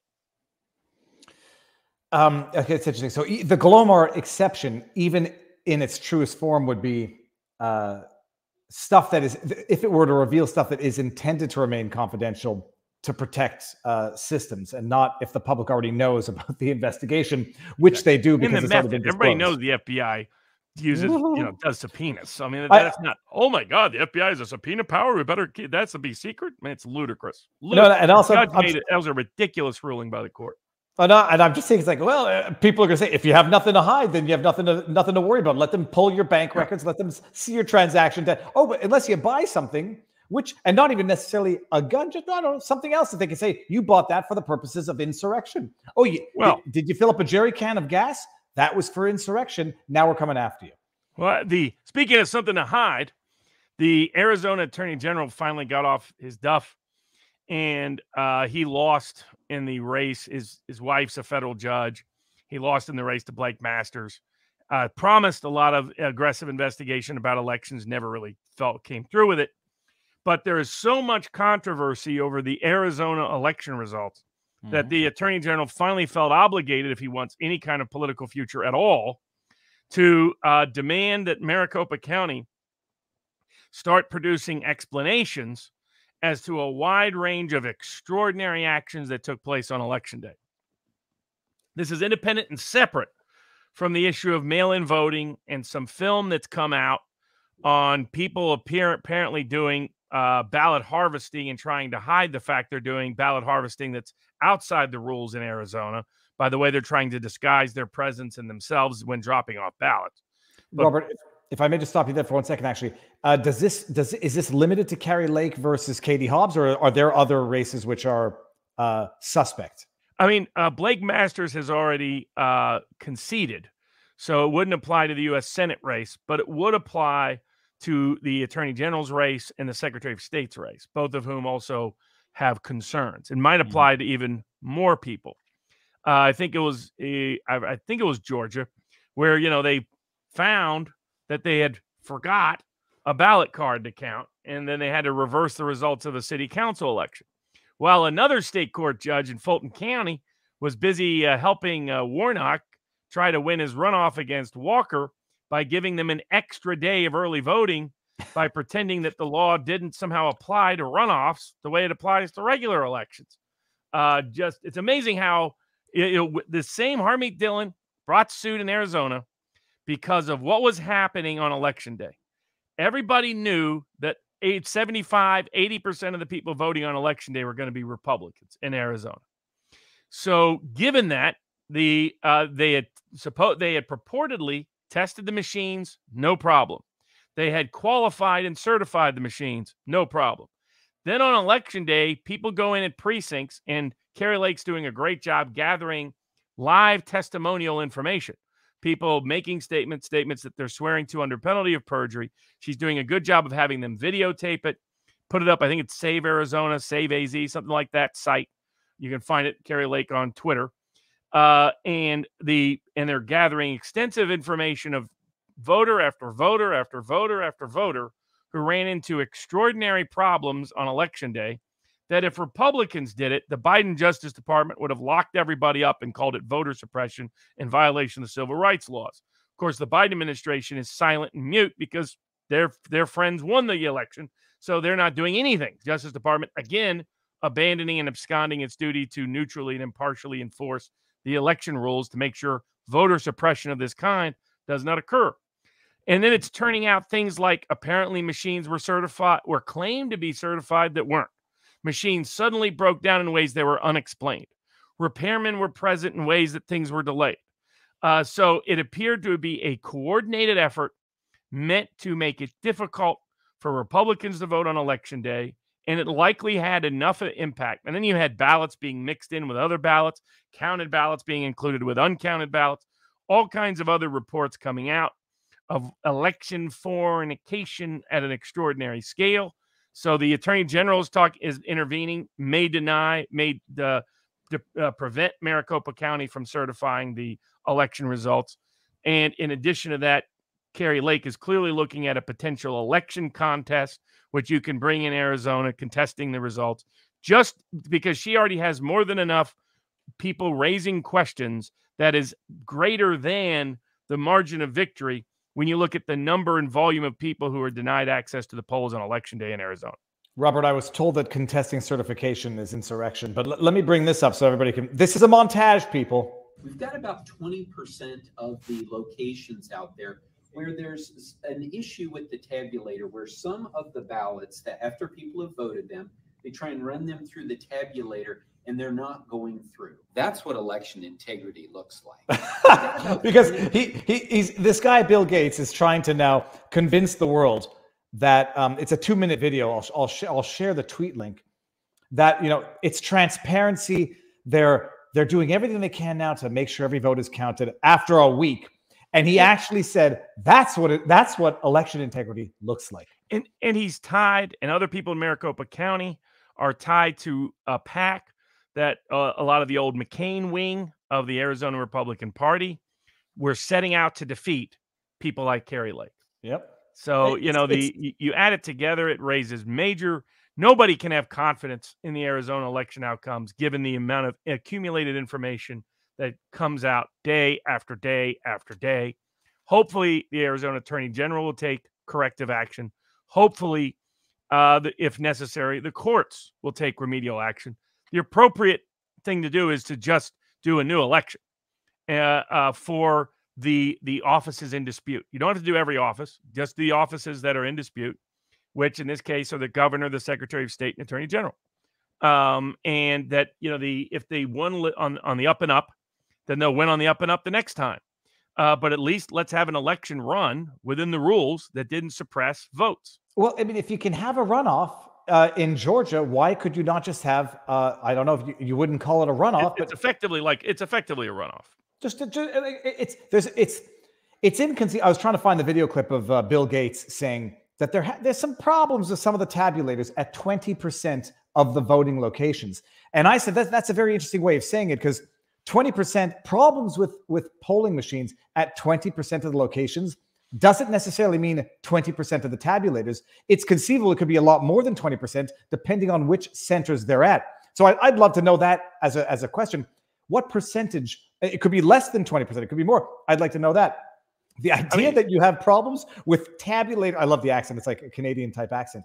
The day of the election, and you can go to another place and vote, as if a number of people, through laziness or through other actual legitimate reasons, are not going to be able to go find another polling station, wait in line for 2 hours. They're just going to go home. And who does that hurt when it happens on the day of? It's obvious. It's so over the top.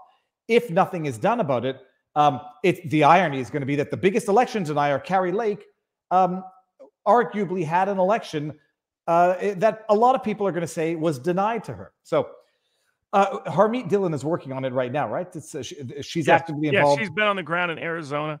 So the people had asked whether I would be involved. I'm happy to help. So it's up to the people involved. But Harmeet's a very capable and competent counsel, always has been. So and Kari Lake, I think, is doing a great job gathering evidence, live testimonial, video evidence, to share that with the public, so people can see ordinary people describing nightmare after nightmare after nightmare after nightmare after nightmare on Election Day, with a county run by people who are hostile to these precise candidates and wanted to see them defeated. A lot of people don't understand that Bill Gates. It's not it's not a super PAC. It's a PAC. He was actively anti-MAGA GOP candidates. So no less. It was recent memory. It's an incestuous, disgusting cesspool that the internet and the democratization of internet is allowing people to finally realize this in real time. It's a lot of stuff I didn't know, but I found it out. Okay, so Kerry Lake, the fight continues. Blake Masters has conceded. The same with Laxalt in Nevada. So it doesn't look like there will be any election contest in Nevada, but there has been a suit filed by some voters in Pennsylvania, in Delaware County, challenging any certification based on issues. And what a lot of people are a fair number of these people are doing is they want the elections fixed. It's like, regardless and independent of the ultimate consequence of this election, we want these things to stop reoccurring. And the other things courts need to do is, you can't in Georgia and you can't in Michigan, as they did, allow Democrats to sue and hold up and allow election polling place to be open all night, effectively. In Michigan, they were counting in Ann Arbor at 2 a.m., allowing people to vote. And then in Arizona, deny it when there was a much worse problem in Arizona. It makes the courts look complicit, like that federal judge who tried to lock up and did lock up for a period of time the True the Vote people. It's become more clear that the election denier rhetoric by the media, by the professional class, by the election fornicators, by the judges, are fraud deniers. And they want to gaslight everybody into believing our elections are perfect when they themselves challenge the elections when they don't like the outcome. But they want, because they knew they were going to keep doing this. And what they don't realize is, you do not garner public confidence by telling people to shut up. You don't garner public confidence by censorship. You don't create public confidence by secretive behavior. You create it by transparency, by openness, and robust election contests that allow full facts to be vetted and developed, investigated, and adjudicated. And so hopefully they will start to realize that. It's good to see at least the Arizona Attorney General office wake up to that. And start doing something, start doing their job, because this wouldn't have happened had they frankly done their job before the election. But I mean, is it really a coincidence that the biggest county that was going to decide the vote in the state, all the machines suddenly break down with anomaly after anomaly after anomaly that has no apparent explanation and appears to contradict their own promises and attestations before election day? And, clearly something it looks like they deliberately did what they did to make it possible for Lake to lose, who is their main target. Even if it's not deliberate, it can't happen because it impacts predominantly Republicans the day of in the most important county. But Robert, one question was, Blake concedes. Can he not still ask for something of an audit? Does he lose any legal standing to insist on certain verifications? Oh no, you don't. Neither one of them, neither he nor Laxalt, lose legal standing. Okay. They're just unlikely to bring it. It's more likely to come from Kerry Lake. All right, and then the other question, I don't know if it was Babert versus Frisch, or who was it? Where it was hundreds of votes where the Democrat candidate conceded. If it wasn't Babert, it was someone else. And I was thinking, as were other people who might be smarter than me, why on earth would anyone concede with hundreds of votes separating hundreds of thousands unless they were afraid that peeking under the hood of the car might reveal that the engine of the Ferrari had been swapped out for a Ford? Yeah, that's true. I mean, that is what happened with Hillary Clinton backing Jill Stein's election contest challenges after the 2016 election in Michigan. All of a sudden, they realized that there were more votes than voters in some Detroit precincts. And they're like, maybe we don't need to go forward and investigate this any further. Okay. Georgia runoff, what's going to be interesting about that? So the interesting thing about that is a judge basically just said, in the context of a runoff, they can hold early voting the day after, is it Thanksgiving? The day after Thanksgiving. The Thanksgiving weekend. They can do it, the day after a holiday and the weekend day after the holiday, basically giving Warnock a boost so that he could increase his early voting turnout. Because in Georgia, the mail voting went way down because they changed the rules to make that much harder. So Democrats need the early voting technique to be able to get out and roll out and organize their vote, which they did a good job of in the first go around, quite frankly. But they were going to have trouble because they had fewer days under the rules. So they just got a judge to throw out those rules to benefit Warnock. Pretty classic. Well, so I read it. The argument was that the rule of not having early voting the day on a federal holiday or the day after was intended for general elections, and that it doesn't make sense that it would apply to runoffs because of the time constraints for a runoff. It's a logical explanation. No sense at all. I mean, you have less time, Robert. The statute is the statute. I mean, it's clear the idea that if Georgia wanted there to be a different application of the rules in a runoff, the legislature would have said so. He's just making it up because he finds it. I mean, frankly, he's helping Warnock. That's the only consistent pattern in judicial rulings and election cases for the past since Trump got elected has been Democrats win, Republicans lose. That's been the only consistency. There hasn't been any intellectual honesty in it at all. Have we missed anything for the night, Robert? So the only last little brief mention on the great work by Judicial Watch and FOIA. Yeah. When people said, you guys are making it up and Barnes is full of it and he's a Putin shill by saying that there's biolabs, U.S.-backed biolabs in Ukraine. So Judicial Watch did a FOIA, and guess what they found? A bunch of evidence from the U.S. They redacted like 90% of the pages. But what was it called? Pathogen Asset Control System being set up all across Ukraine. PAX. Robert, I'm at a loss for words, where you have Victoria Nuland answering Marco Rubio, we don't have biological facilities. We have research. What did she call them? Not biolabs. We have biological research facilities. And we're nervous that the Russians might get their hands on it. You got, I got a kid trying to bust down the door. We got Fauci answering Rand saying, no, that's not gain of function. I've had peer reviews this study say when we tinkered with this to make it more communicable from animals to human, that's not gain of function. And now you have pathogen. What was the word again, Robert? I have to go get my notes. Pathogen asset control system. What the hell does that mean? Okay, so they're there. First of all, we all knew that they were there. Call them assets. Assets. Ask yourself, what would be a pathogen asset? Bioweapons. It's just, Robert, give it another name, and it's not a lie when you say it. What was that was in that goes back to FTX, where they were saying, well, FTX didn't steal the money because we gave it to Alameda, and Alameda leveraged money. It wasn't shareholder money when Alameda did it because it was a loan. It's semantics, wordsmithing of the devil. So Judicial Watch has now further confirmed that there were other pathogens in Ukraine with U.S. funding. Now, funding for development or funding for handling? Because they're going to say, well, the U.S. it appears it's detailed training manuals that they have, location manuals, how to build the lab manuals, all of it. So Alex Berenson, that deep state hack who disguises himself as a sincere COVID skeptic who uses it to gatekeep out people that are critics. Thus, he's used his platform to go after Robert Malone, used his platform to go after people who question ivermectin, used his platform to go after Alex Jones, used his platform to be a war whore for Ukraine. He screams deep state ally, a guy who went from covering the CIA to writing CIA novels. A little bit peculiar that is there, Alex. Who sporadically threatens to sue me for exposing him. So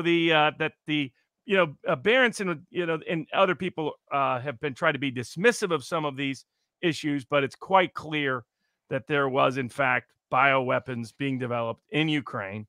There was other war crimes this week by Ukraine appeared to have. There's some controversy about the video, but most people who have watched it came to the conclusion. I don't watch those videos because I don't like that stuff.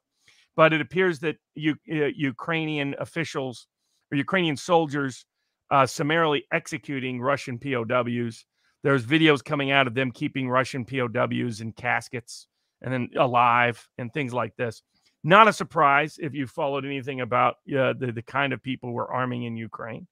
While Ukraine kept pretending that it was Russia that hit Poland, when everybody knows it was Ukraine that hit Poland, Robert, and the rest. So it's a sad but unfortunate reality that the Ukraine has been a deep state experimental crew pit of despair for a while, and they've been funneling money by hook or by crook there. Some of which, of course, apparently through FTX came back to us. Came back to the right Democratic politicians. I have to steel man the opposing side, Robert. People are going to say, of course, there were chemical, biological, pathogen asset facilities left over in Ukraine, left over from Russia, developed before. That's what Berenson tried to claim. But you look at these FOIA documents, these are clearly for new facilities. These are clearly new training programs. These are clearly for new pathogens. So that excuse, which didn't hold water at the time, it was a ludicrous explanation by Berenson. Once again, he's been outed as the fake that he tends to be, like he was in his criticism of Dr. Malone, like he was in his criticism of ivermectin, like he was in his criticism and his celebrating the hatred on Alex Jones. Never trust a Horace Mann Yale graduate who writes books for the CIA. Well, look, Robert, I got to tell you, I'm fortunate to not even have had any experiences with Harvard, Yale, or whatever. McGill, Université Laval, and I didn't have very many friends. That's not true. I had friends. But hold on, there was another steel manning that I had to do. Okay, so new facilities, you can't hide behind the old arguments.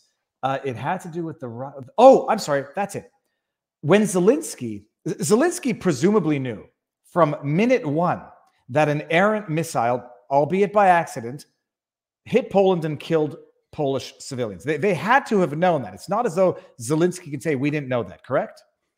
Oh, the Poles knew right away. Everybody knew right away. And so the problem was the Russians hadn't even fired any missiles even in that area. And so Zelensky just kept lying about it day after day after day. And even the people in the UK were like, chill with these lies. Everybody knows we're lying. We're supposed to lie and get away with it. Like pretend that the biolabs aren't really biolabs, but are really, just leftover. I forget what Newland that we were double checking on. That kind of routine. It's so bad that now stuff is leaking.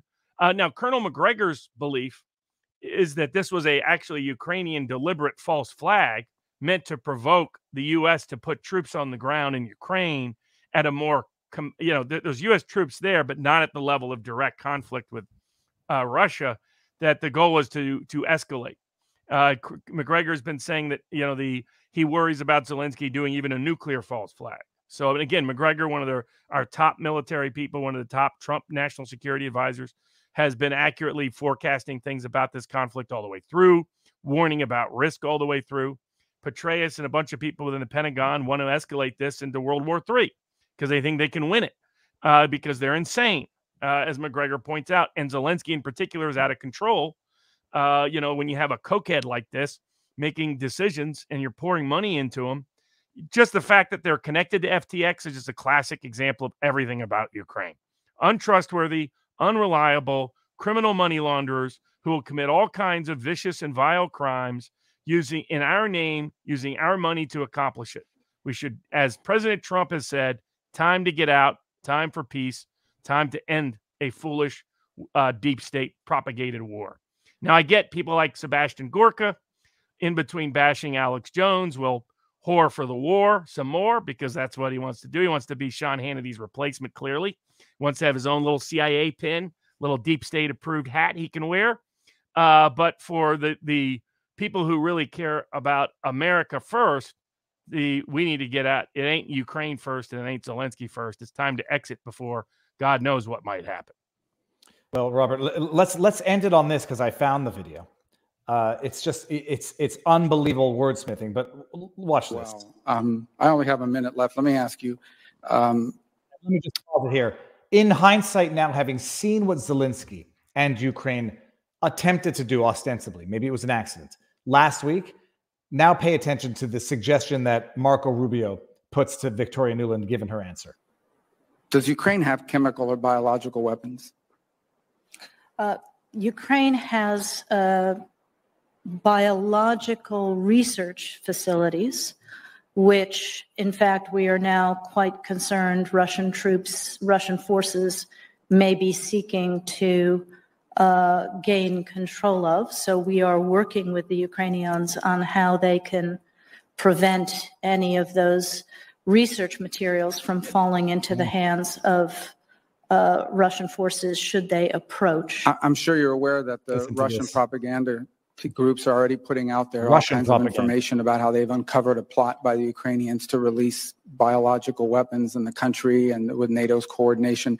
If there's a biological or chemical weapon incident or attack inside of Ukraine, is there any doubt in your mind that 100% it would be the Russians that would be behind it? Good question. There is no doubt in my mind, Senator, and it is classic Russian technique to blame on the other guy what they're planning to do themselves. Appreciate classic confession through projection. It's classic Russian technique to blame on the other one. As I'm technique. This is a woman who is personally responsible for the Maidan coup and this whole conflict in the first place. But people should ask themselves, why would you be concerned about the Russians getting information that was part of the Soviet Union? Alex Berenson couldn't answer that question, right? If it was part of the Soviet Union stuff that they were just clearing up, then Russia would already have that, wouldn't they? It would have to be something different than what was there before, wouldn't it? And then secondly, why would you be concerned about it if it was just research and couldn't be weaponized? The answer gave away the lie, and credit to Judicial Watch for further exposing it through FOIA. Robert, it's been one heck of an insightful, informative 2.5 hours. What do we have on this week?